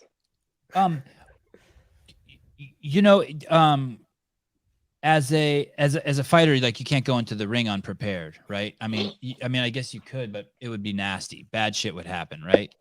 If you gas out, the other dude will just pummel you. Do you ever felt like you're out on the floor and you're like, oh fuck, I'm unprepared? Yeah, I have. I think it's rare in our space to be like completely useless. You know, probably what happens to people now and then is a certain type of test comes up where you're like, oh, right. Or, you know, my running's not where it needs to be. Or I've just finished like a big weightlifting phase and I'm like, I'm slow. Or whatever it might be. Like you maybe have just focused on one thing, because in the off season, the pendulum's got to swing a little bit. So these kind of times a year, Rogue, Wadapalooza, Dubai, like people are starting to build some foundation again. So occasionally you might get caught with your pants down in like a specific type of modality or type of time domain where you're just like, oh, like I can go long right now, but like I don't have that quickness. I don't have that strength. And it just depends. So it's not a good feeling stranded on the floor. To be honest with you, the question came because when I hear you say that you're leaving early, I'm like, oh, fuck, are you going to get out on the floor at Rogue and take a second place in an event and be kicking yourself because you came home early? It's hard to kick yourself over a second place. And when I say I'm rushing out, it's not that I'm coming home early. It's that I'm getting everything done, but I'm not exactly resting very much in between things sometimes. So I probably haven't skipped a piece of training in like 8 years, but it just, it gets done, but sometimes it gets done in awkward times. And, you know, sometimes it, things have to just go the way they go in order to make the rest of your life work. Carter M. Pat is by far my favorite athlete. So well-spoken and intelligente. I learn something new every time he talks. Can Pat just win Rogue to shut up all his doubters? I can't have that many doubters, do I? Yeah, shut up. What are you talking about, Jesse? Sure. I mean, look, I'm going to try. But it's going to be a fun year at Rogue, I think, though. Again, it's a bit weird because you never know where people are at. Like, I know last year I was a bit surprised with certain athletes there just based on, you know, how people are treating their off season. And it is what it is. But Rogue's one that, because they're paying our travel and it's kind of guaranteed income regardless, even if you're at like 85% of what you think you should be, like, yeah, you can go. Maybe you win an event, you get paid out. Like, it's a really good exposure event, a really good money event, and it's just like, it's fun. So it'll be interesting to see what people are working with this time of year, but there's a good crew, and it's fun to have like guys like Roman in now and like able to come do events like that. I think he'll be awesome. Like, see what Ricky does with an event like Rogue. I think it's just going to be cool. Like, it's fun to see how guys do in that style of competition where it's a bit shorter. There's just like, there's going to be strongman stuff. It's very specific in what it tests, and it's not necessarily saying, oh, we're going to find the fittest person. It's just like, this is the Rogue Invitational. It's an invitational. Show up, show us what you got, and then go home. And it's a fun one. JR, will Pat win an event at Rogue? And what will that event look like? Historically, he does really, really good with any type of rope climb. But, you know, in years past, we've seen a lot of weighted rope climbs. There was a ruck last year that they were doing them with. I think it was with that like over under the log event and stuff like that. Usually any kind of chipper. I mean, I know Brent usually gets a lot of love with chippers, but I would say Pat's just as good or better historically at any kind of a chipper workout. I think it's a really good conversation, though, from a programming standpoint. Starting to talk about these off-season events, you know, a lot of people are getting into this conversation now of what should the goal of these off-season events be and what should their responsibility be to like showing who the fittest person is. And that's just not the case right now. You have the CrossFit Games and they're making the claim that it's the fittest person on earth. Every event is not that. And it's almost impossible to test for that in 6 to 8 tests. So, yeah, sometimes it works out where the fittest person on earth from the games wins Rogue or wins Wadapalooza or wins Dubai. But just because Pat goes to Rogue and beats Justin or anyone else, that doesn't mean that the test was flawed, and it doesn't mean it wasn't good. It was just what it was. I think it's okay for people to come out or not come out and say things like, hey, this is just what we think is entertaining, and these are just a collection of workouts that we think are really good workouts. That's it. And whoever performs the best is going to win. Same at Wadapalooza, same at Dubai. It's no different than a golf course that, you know, if you're long on the tee, you're going to do better. And the number one player in the world isn't long on the tee. They're probably not going to win that at that event. It's no different. So I think I hope that some different blood wins some of these big majors off season, so that talk from a programming standpoint can really come to fruition and come to the forefront of what the sport is and what it isn't. So not only do you think it's okay, you like it. For sure. Pat, do you do you agree with JR, and two, if so, how would you describe Rogue, the event? I actually do agree with JR. I think we've been a bit trained because historically the big competitions, from my era, say like the regional era, that kind of even the sanctionals, all those things were meant to filter you through to the games. So they were meant to be a well-rounded test. And in those situations, that is important. It's important to have some type of filter that is either even across all athletes or is extremely well-rounded. And it is challenging to do with a limited number of tests, for sure. But when it comes to invitational competitions, like, it's kind of anything goes, and it's a bit their prerogative to do whatever they want. And if competitions want to showcase interesting things about where they are or add some flavor, like Rogue is kind of uniquely placed in the fact that they build equipment for strongman and powerlifting and all this stuff. Like, they can just make a version of a competition that's heavily influenced by those things that they also take part in, and that seems totally acceptable to me. And maybe because it's an invitational, maybe it ends up being like, who knows, 3 years down the road, it's like, okay, well, we'll invite the top 10 from the games, and we're going to invite like a couple like power lifters or strongmen or whatever. And you could like make it a medley of some kind, and it's just entertainment. And you're testing people in fitness spheres and whatever. And same, like Wodapalooza's changed its format this year to have this 2-day individual and 2-day team format where, if you've got 2 days, like 5 or 6 tests, probably, what can you really expect? Like, somebody misses hard on one and they're out, like out of podium contention, maybe, right? So it's kind of fine, and it's okay, and it kind of makes the narrative more exciting. We've also kind of had this repeat champion thing that's gone on for like 10 years, where like the same people just win everything all the time until they retire. And that kind of a style where there's a more obvious influence that skews something in one direction over another, those really well balanced athletes will always do well. But you might have people who are just stronger, like strength specialist type people who are also really fit, shine in certain positions, and that's great. It gives them some exposure. It may create some excitement. It creates some storylines when those people then meet later in the season, in the actual semifinals and things like that. So I think it's totally fine. And I'll admit, like, as an athlete who is pretty well-rounded and has been successful in the past system, if I lose in competitions like that, I'll be annoyed. But I get it. Like, I don't think that means they shouldn't exist. It just means that, like, I'm a competitive guy that wants to also win all the other stuff. So it's totally okay. And I think that it just creates different storylines. It creates a different look. It probably creates visibility for different athletes. And that's awesome. If it's fair to say that Rogue has a strength bias, what would you say about Dubai and Wodapalooza?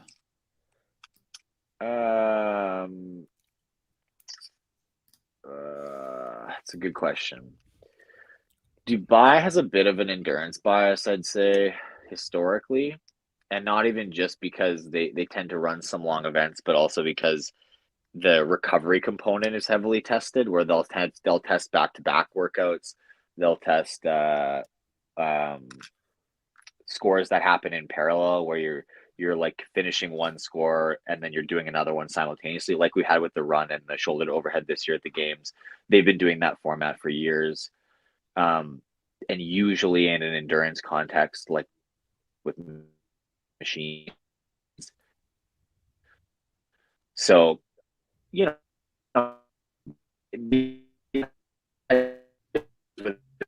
swimming, ice, they had running. He's breaking up pretty bad for me. Me too. Under kind of new conditions. Wodapalooza, I'd say that they'd be more gymnastics biased than anybody else, probably.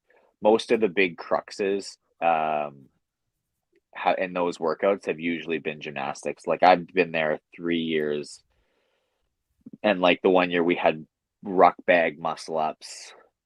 We've had like lots of rope climbs, legless rope climbs. Always there's muscle ups. There's usually like 1 or 2 workouts of muscle ups. Like we might have bar and ring. There's always handstand push-ups. There's always, so I don't know. And they have a swim workout. So in a shorter competition, that skews things a little bit. But WAS is okay. I think that it's usually not too bad. But it'll be interesting now that it's shorter. I just don't know what that means. When you, I would say Wadapalooza rarely has a really long workout though. So Wadapalooza is going to do like teams one day, then individual, then teams, then individual. No, I think it's gonna be 2 and 2. So they'll do like 2 days back to back of one, and then 2 days back to back of the other. Wow, that's awesome. If you're a team competitor, you got to love that because you'll get a lot more attention that way.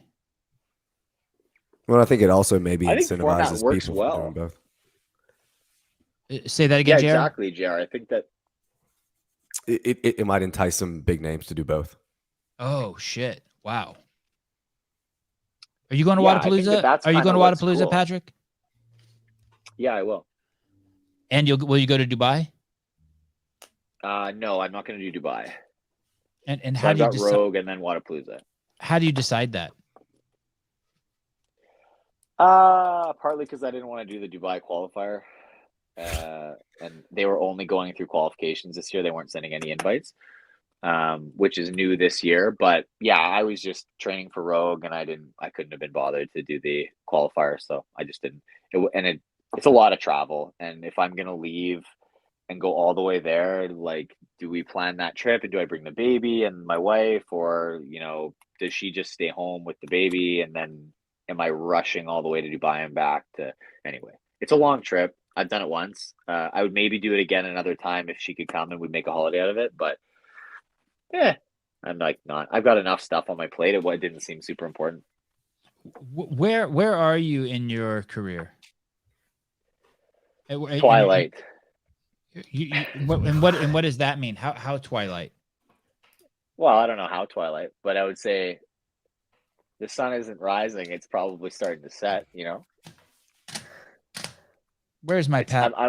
I'm past noon. I'm past high noon. Get your Patrick Vellner Canada card at Wad Zombie. Yeah, do it.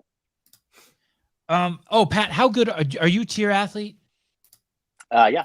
How is that toe box wide? It's wider than most of the other shoes, I think. I've actually never worn the Nike shoe, but from what I hear, it's pretty narrow. And the gradual decline. Gradual. But yeah, the lifter's definitely really wide. The normal shoes wider than some shoes, but I don't think it's like crazy wide. Is it as wide as the Nano? Maybe a little bit wider, but no shit. Not like crazy, I would say. Just like maybe the lifter for sure is wider, but the training shoe probably comparable to the Nano. Okay, I love the Nano, especially the Nano 2. I can't. The Metcons. I can only get like 4. I can't even put them on. My toes won't even go down there. Oh yeah, I've never worn the Nikes, so I don't know. They're like this narrow. Oh, okay, so you are. Wow, you weren't lying. You like being with them? Do you like sponsors? Do you like dealing with all that? O'Keefe's your manager, right? Yeah, O'Keefe and Danielle Robbins works with Matt as well. Tier's been great, actually. They've been really, really nice. Do I like dealing with sponsors? I mean, sometimes it's more work than others, and it just depends how busy you are. Like, and occasionally you're, when you're looking down the barrel of a competition and you're trying to, it's always a complicated relationship, because that's when you're really visible. That's when you're most marketable, but it's also when you're trying to perform. And, the whole reason that you're marketable and they want you to be visible is because you perform well. So there's like this dance that nobody wants to really get in your way too much, because they want you to be as good as you can be. But at the same time, they all want you to show up at the booth or do whatever you can or post for this or that, right? So in general, I've tried for years to be like, be organized on that front. If I know I have a competition coming up at the end of the month, you try to talk to everybody and be like, hey, what can we do leading up to this to service this relationship? And then try to block it out like a couple weeks ahead, just to be like, I know what I need to do, and it's kind of preordained, and I can post it, and I know what's going on. But you don't need to put any extra thought into it at that point, because it's just like that, like doing a TikTok dance. Yeah.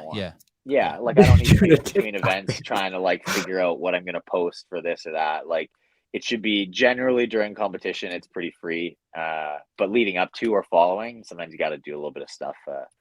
But yeah. So nobody manages your Instagram or anything? Nobody manages that during competition for you at all? No, not really. That's all still you. Okay. Yeah. Do you know any athletes? Do you know any athletes who have their Instagram accounts managed? I know some do. I couldn't tell you who, like offhand. Interesting. I don't have a problem with that. What I mean, by the way, whatever makes you're just curious who's actually answering your DM. Well, it's just kind of like whatever, so you can get the job done. I do remember Rich in the early days when he first signed with Reebok, that there was like the first request, I think, or something. You know, they wanted him to go to like 20 places in 1 year, and he's like, in fucking possible, you know, or whatever they had asked him to do. It was going to be impossible to fulfill those obligations and then compete at the CrossFit Games. Yeah, you got to be careful, because everybody wants some of your time, and everybody only wants a little bit of it. And the more kind of partners stack up, you realize really quickly you've got no free weekends for like the rest of your life. So you got to be a little careful about it and try to manage it as well as you can. But at the same time, like you want to, like I want to be a value add to anybody who's trying to partner with me. Like I don't want a free ride. I'm trying to, I'm trying to do stuff with them and perform as well as I can for myself. But it's all like, it's just, you got to be a little careful. And I think you have to draw boundaries. And that's a big thing when you're starting those partnerships or you're negotiating, is like, where's the limit? And it was the same when I was in school. It was like, hey, if I'm in exams, don't ask. I'll let you know when those periods are, and just like, don't talk to me. And then, this period, that period throughout the year, like these are blackout periods, and just like the answer is no. So don't ask. And then that's fine. And most people will respect that as long as you're upfront about it. Well, you told us you were blacked out during this period, and we didn't respect it. We still kept bugging you to come on the podcast. We saw on the calendar, like, fuck that. Bug them. Just push through it. No, I'm not blacked out till Monday. Pat, in that interview with Lauren, you said that you underperformed at the games and that you made some mistakes. I really like the way you said that. Like, you weren't giving any of the power away. Like, it's all you. Like, I can fix it. It was my fault. It's all me. Like, there was no finger pointing, which I was pretty impressed. What was your biggest mistake? Was there anything that you think about to this day? Patty, you really are a salty veteran now. That's it. That was the last comment that pushed you over the edge. Damn. So much for gradual. Trying to like make excuses or whatever is like, I can't take away from anything that the other athletes did, right? Like if I start lining up excuses, everybody's got a reason why they could have been a little better here or there, and that's just like a slippery slope. And the people who outperformed me, they just straight up outperformed me. They were great that weekend, right? And I fell short in a few places, but I don't know. If I had to point at one thing that really made things difficult, I had big heat issues on that capital workout, and it messed me up pretty good for about a day and a half. And so I had a few, that sort of day and a half, that event, and the rest of that day and half the next day is a bit blurry, where things were not exactly going well. So it was like, and you do what you can, and you try to just like keep it between the lines. But there was a couple events where I just, like the one right after the Capitol, we had a very short turnaround, and it was the ring muscle up workout that I probably should have done very well at. And I was like a corpse. I was just like, I need to just put it on the fairway and get off the field, and then start to like rebuild because we had a longer break after that.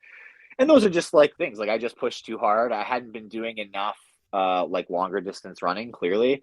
I wasn't acclimatized as well as I should have been, and I just fully like overheated quite badly and was dealing with pretty bad heat injury for a little while. And yeah, it's just like lack of preparation and not reading the situation well, not slowing down when you maybe should have. Like I had my watch on, checking my heart rate, watching it just go like red zone with like 10 minutes left and being like, yeah, this is going to be really bad.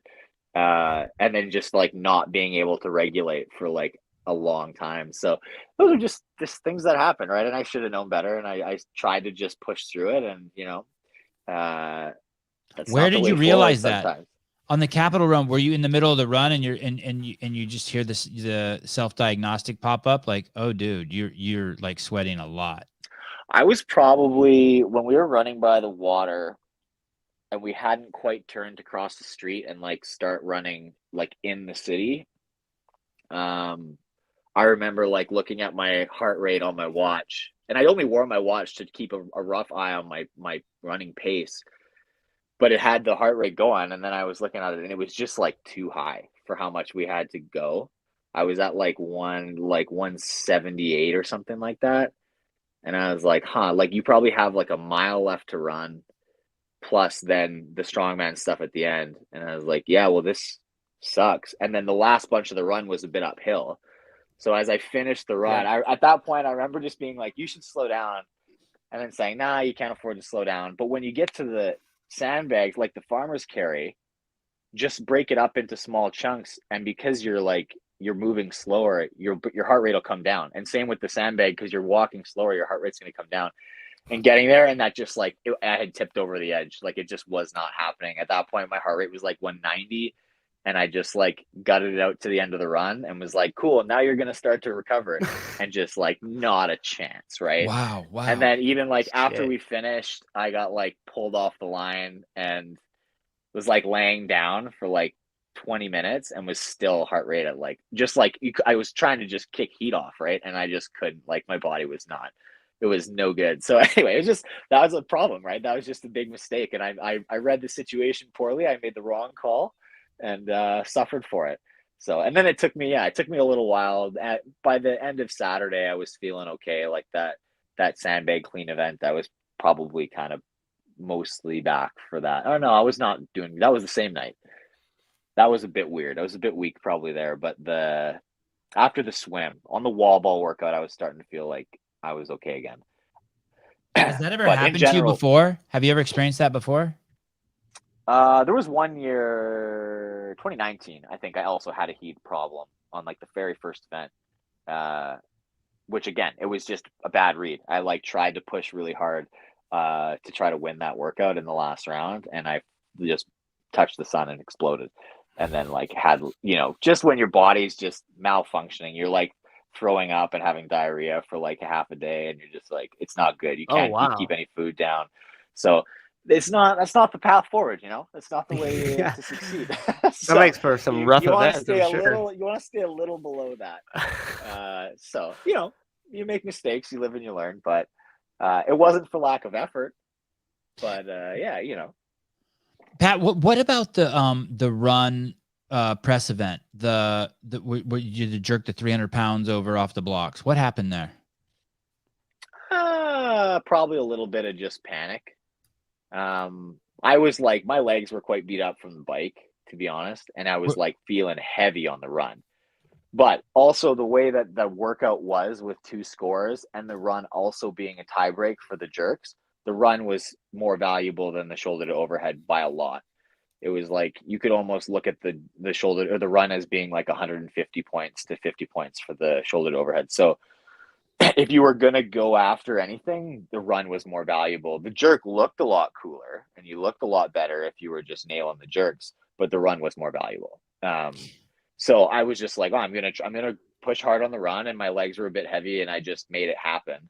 And in the second round, I missed a couple jerks, and then I think I was just hearing the footsteps and being like, man, you got to start hitting some jerks, rushing into the next one. And it's the kind of one where I think if it goes smooth, it goes great and you hit all your lifts and you're feeling confident. But as soon as there's one miss, it's like that little bit of panic, that little bit of rush can just really make a difference. And I had really poor composure, and I made I just was rushing into it, and I couldn't get the legs to work again. What was your best performance at the games? Elizabeth elevated, right? Yeah, I mean, that's an easy answer. I'm trying to think if there's anything that I was like more proud of than that, because that was an easy win. That was a bit like, Really, you weren't intimidated at all by that many dips? You're just a dip. You just love a dip. No, not kipping like that, and not Yeah, on okay. a static bar. I don't know. I actually thought going into that workout that people were going to be much better than they were. I completely overestimated the field of athletes, because it just is classic. Like, you don't appreciate or know what your background is worth sometimes. Because to me, I looked at that parallel traverse, because we didn't get to touch the parallettes at all in the briefing, and we didn't have any in the back, so you couldn't see what people were like on them. But that's such a basic skill that I've been doing since I was like 5. That I was just like, oh, everybody here is really fit and good at, everybody can walk on their hands, they can this and that. Like, surely a support on a static bar is not going to present any issues for anybody. So I am pictured that the people who are really strong pressers or endurance pressers were just going to like not hesitate and be super great on that. But the coordination was just more valuable than I realized. And after watching a couple heats, I was like, oh, people are not as good on this as I thought they might be. So it was a hard workout to know where you were because of the descending rep scheme. It wasn't like obvious looking at the clock at the end of every round where you were, but I knew what the time to beat was. And I think when I got to the last round, I had like 2 minutes or something like that to beat the time to beat. So it was like, yeah, at that point I knew I was going to win it by a lot. But Pat, this guy's asking, how far did you take gymnastics as a kid? I was a Dickett Junior National. Wow. So you were consumed by it. That it was full time for you. Well, 5 days a week. I've never done well with full time, as you might imagine. So when I was in school, I was in like high school, I was probably doing like 5 days, 6 days a week for like 4 hours.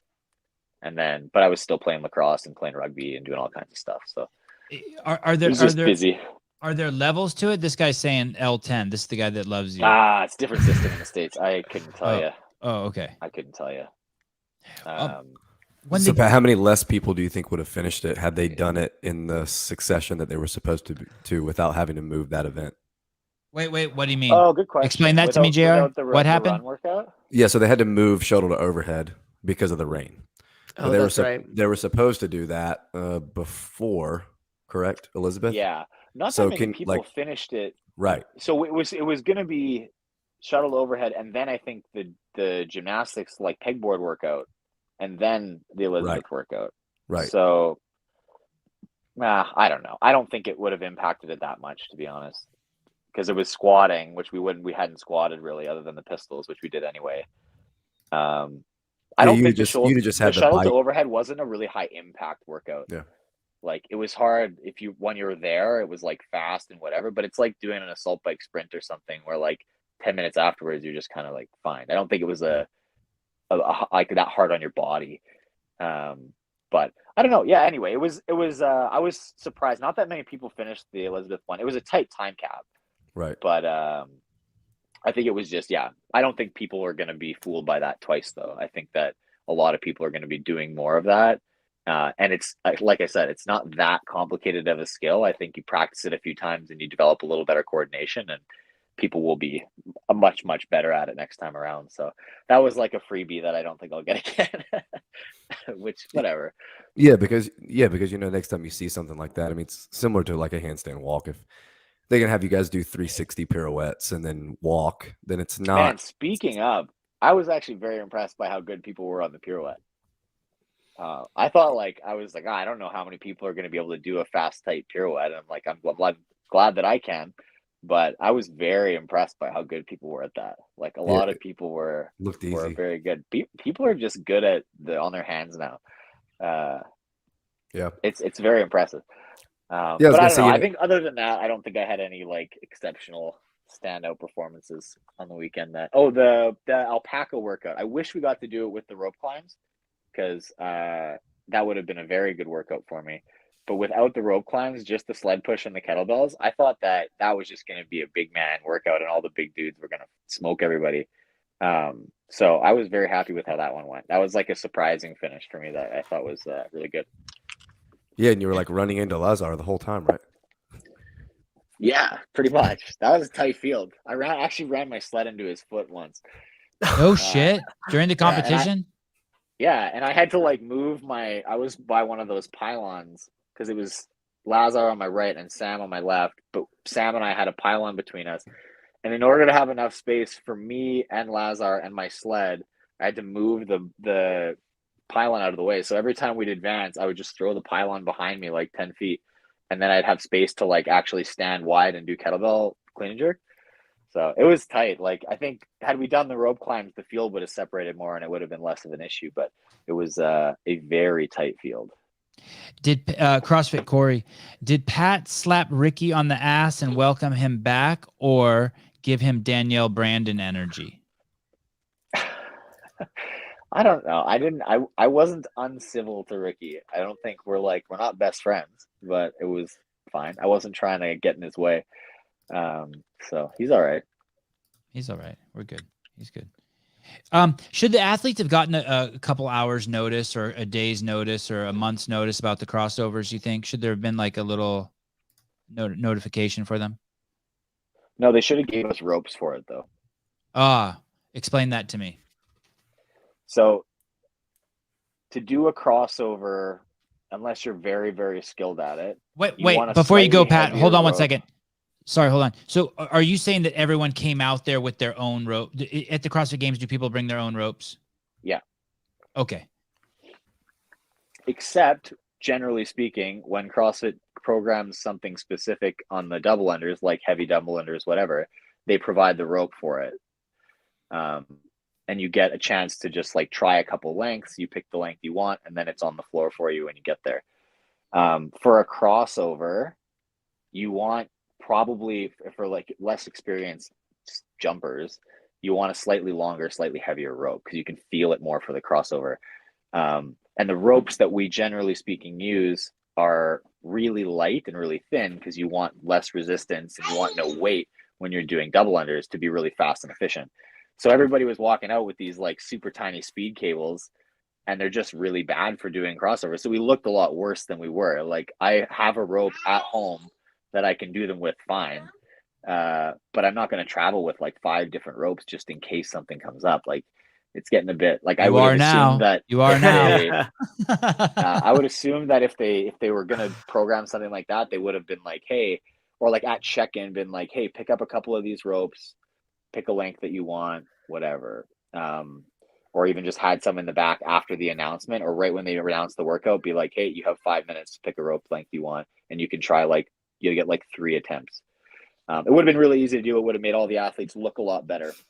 But it was funny because there were some athletes who just happened to have extra ropes that sitting around that were like beaded ropes or a little bit weighted that were better for that. So I don't know who was getting some insider information, but there seemed to be a few too many of those kicking around to be accidental.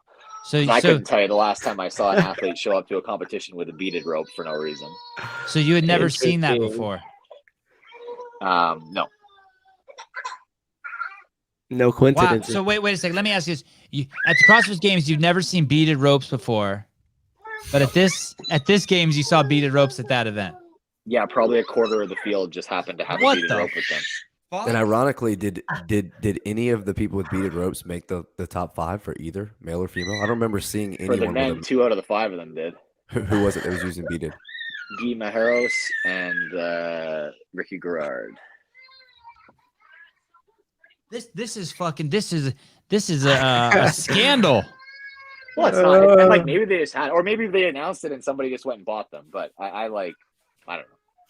How long did you have before it was announced? All that I'm saying is I think that they probably should have just like had ropes for us. They for sure should have, but it's awfully. It frankly would have just like made it a little bit like it honestly would have just made the athletes look better. I think that event got a little criticism just because none of the women got past that movement and whatever, and it just like was a bit anticlimactic. And part of the problem with that is that there was no filter for crossover, right? Like in the second round, if we'd had to do just normal crossovers, you filter for that hand skill, because there's a lot of guys probably who didn't make it to the top 5 who could do it, but you just end up with, you know, maybe the wrong people in that top 5 because there was no filter for that. So it was just like, it was an interesting setup for an event. It was like very, very sudden death, very yeah. I mean, it was similar to, though, I don't know, it was similar to Pedal to the Metal 1 and 2. Think about how much more exciting those would have been to watch if they would have had 2 days to know about the pegboard beforehand. Yeah, and I mean, I guess part of the equation is that it's not necessarily like, that's not the point. Like, it's not necessarily meant to be with heads up who can be the best. Like, that was meant to be a really surprise element to see who can figure it out really, really fast. But yeah, anyway, it was just, I think that was probably the heaviest criticism that event got, is that the last heat just like wasn't as successful as they were hoping for. I think they had 2 out of 10 people finish, but you know, God, dude, Nick Matthews saved the day. A little better than that. Yeah, Nick had a normal rope, right? Like, he just crushed it, like, no problem. So, but he had that special shirt. Yeah, that's right. It's dynamic, aerodynamic. I got to ask you a couple more questions about this. How long before the event was announced, and then how long before after it was announced did you guys go live? Did you guys perform the duties for that event, the skill medley workout? Yeah. Do you remember? I don't remember if it was same day. I think it was same day. I think when we had the rain out for the shuttle overhead, we just ended up waiting around for a couple hours, and then they brought us to the Coliseum and they announced it, and then we like had a couple hours to kill.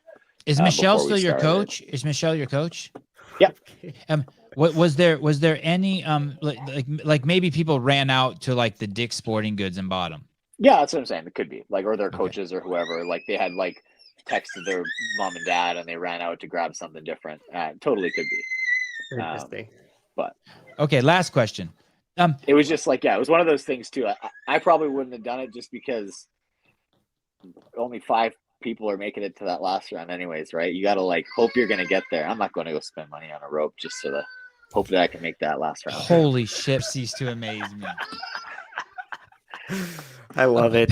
Pat, after the games, do you have a good cry? Do you ever just like not just to release? Do you have any like emotional release? Do you do ayahuasca, cry, go out in the woods and fucking? Oh man, maybe I'll do ayahuasca next year.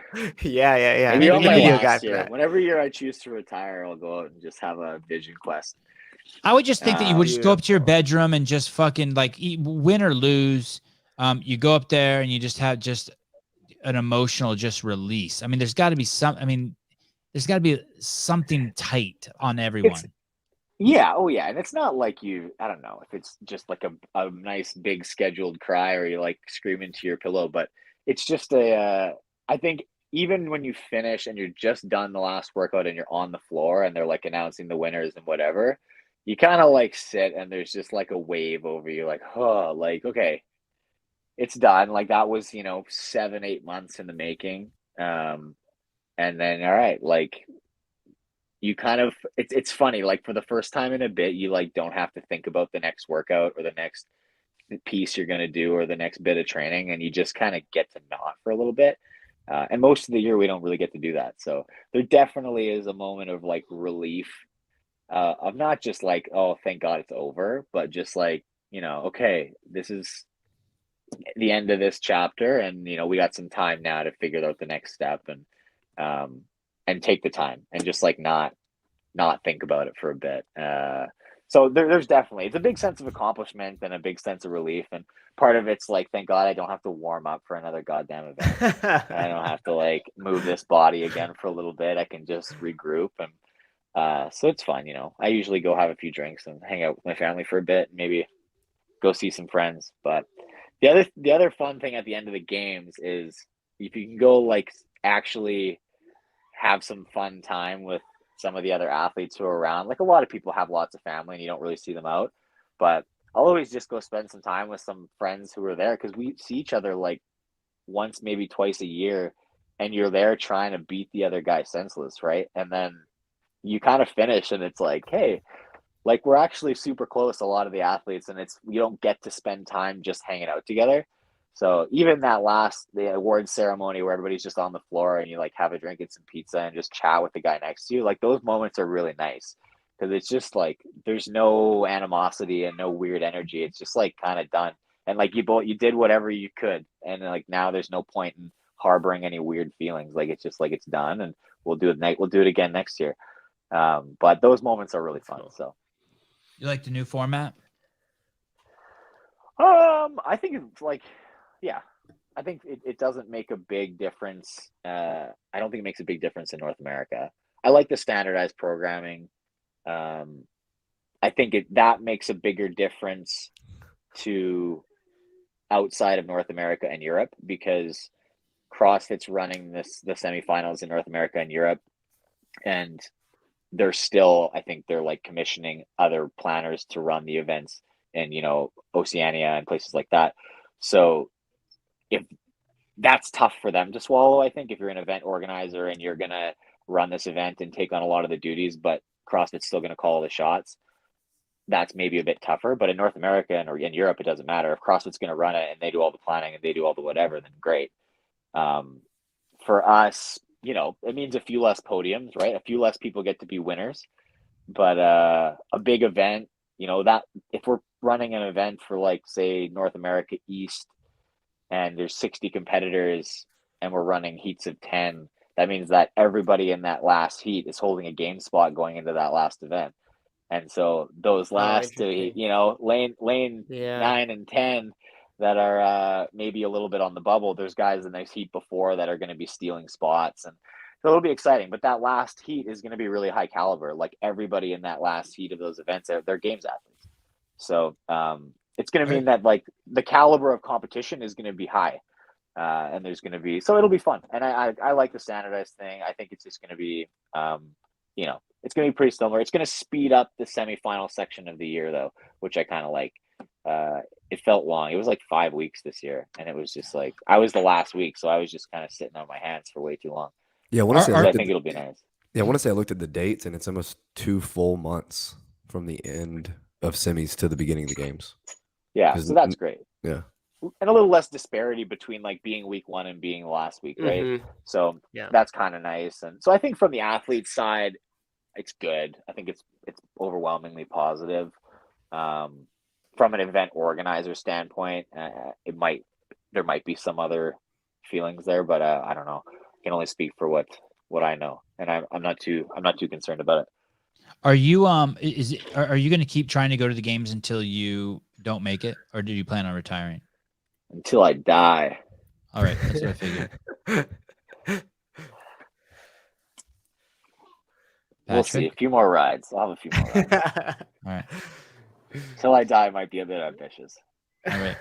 Hey, thank you so much, dude. Great seeing you. Been a while. My pleasure, guys. We'll see you later.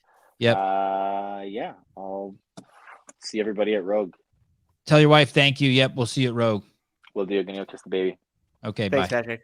All right, dude. See you.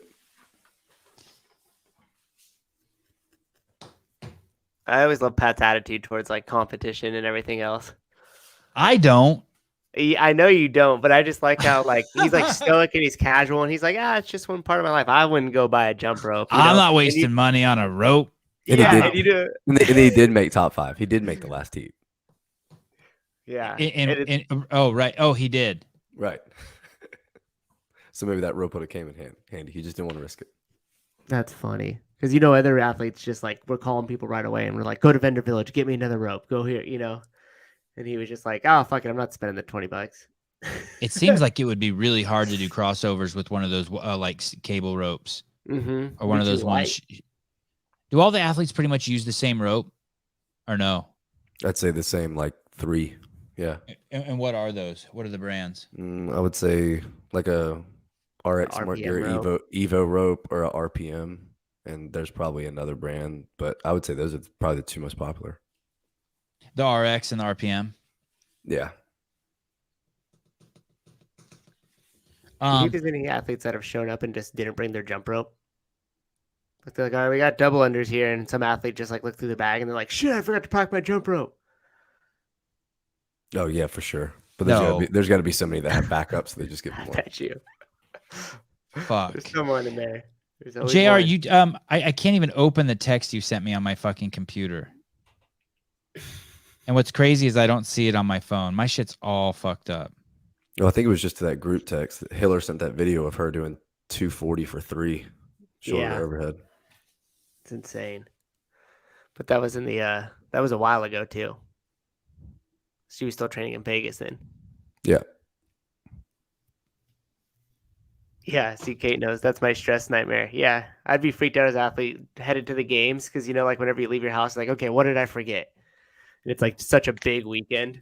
Do you remember that year that chick took a picture of all the shit she was bringing to the games on her bed, and there was a dildo in there? You remember that? Yes. That was crazy. And then someone pointed it out, and she deleted it. Like she just Oh had through it. no! Yeah. She should just let it play like it was a joke. Like, don't delete it. Now we know it was an accident. I wish I could remember who that was. Oh, it's like Emily Abbott. No, I don't think it was. JR, don't we have? Do you and Taylor and I have a show to discuss the Rogue programming? Yeah, next Wednesday. Mm-hmm. That's the 26th. Yeah, and hopefully they'll all be out by then. We'll get to really get into them. And okay, yeah. God, I hope so. God, I hope so. I guess if not, you'll just hack Bill Henniger's email and just tell us like the same way you hacked Adrian. Yeah, we'll just do reckless speculation. Can we go over to Bill Henniger's Instagram account real quick? Let's just see what's going on over there, and then let's check out KD's, and then let's check out the Rogue Invitational just to see if there's anything. Have you been checking them out? Are you staying on top of all that, JR? Yeah, I look every day. It's crazy. You're a good dude. All right, here's Bill. Oh, wow. Okay. The Roga coaster. Okay. So that's the thing that they saw building. That I don't think that incline does it justice. You think that that's the same angle? That's that ratio of steepness is to scale? No, I think the cart is a lot smaller than the actual frame. Right. Thank you, JR. You're welcome. I mean the incline. And that dude won't be in there either. Okay, let's go over to Katie's and see what's going on over there. Okay. You guys already... Oh, here's that incline, just to give context on what you were saying, Sevan. Yeah. That's probably close. Yeah, that's pretty damn steep. But you were correct, JR. That platform's a lot smaller. Who knows? There's time. There's time to put a big old box on there. JR's tired. It's past his bedtime. See Hill. We'll cruise over to Katie's real quick. Take a peek.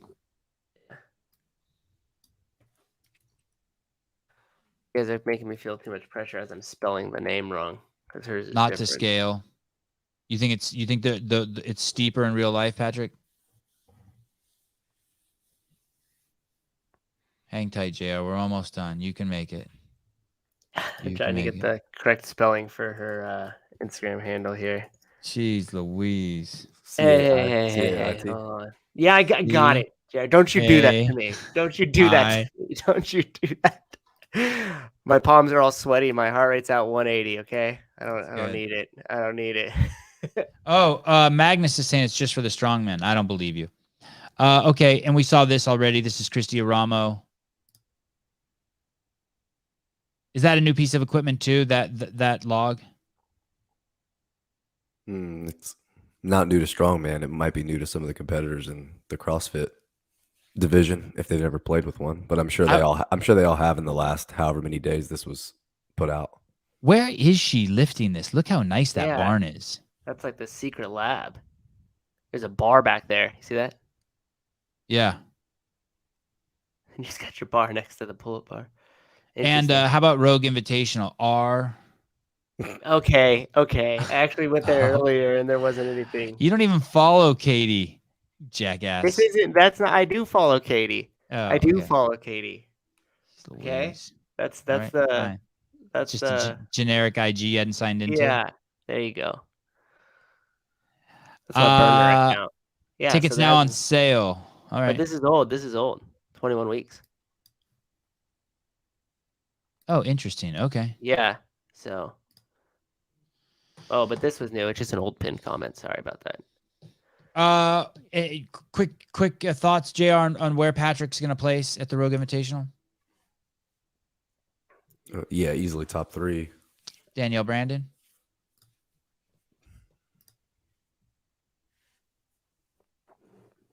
I think top 5. All right. Guys, thank you. Thanks, everyone. JR, thank you. Matt Souza, thank you. We will see you guys tomorrow at 7 a.m.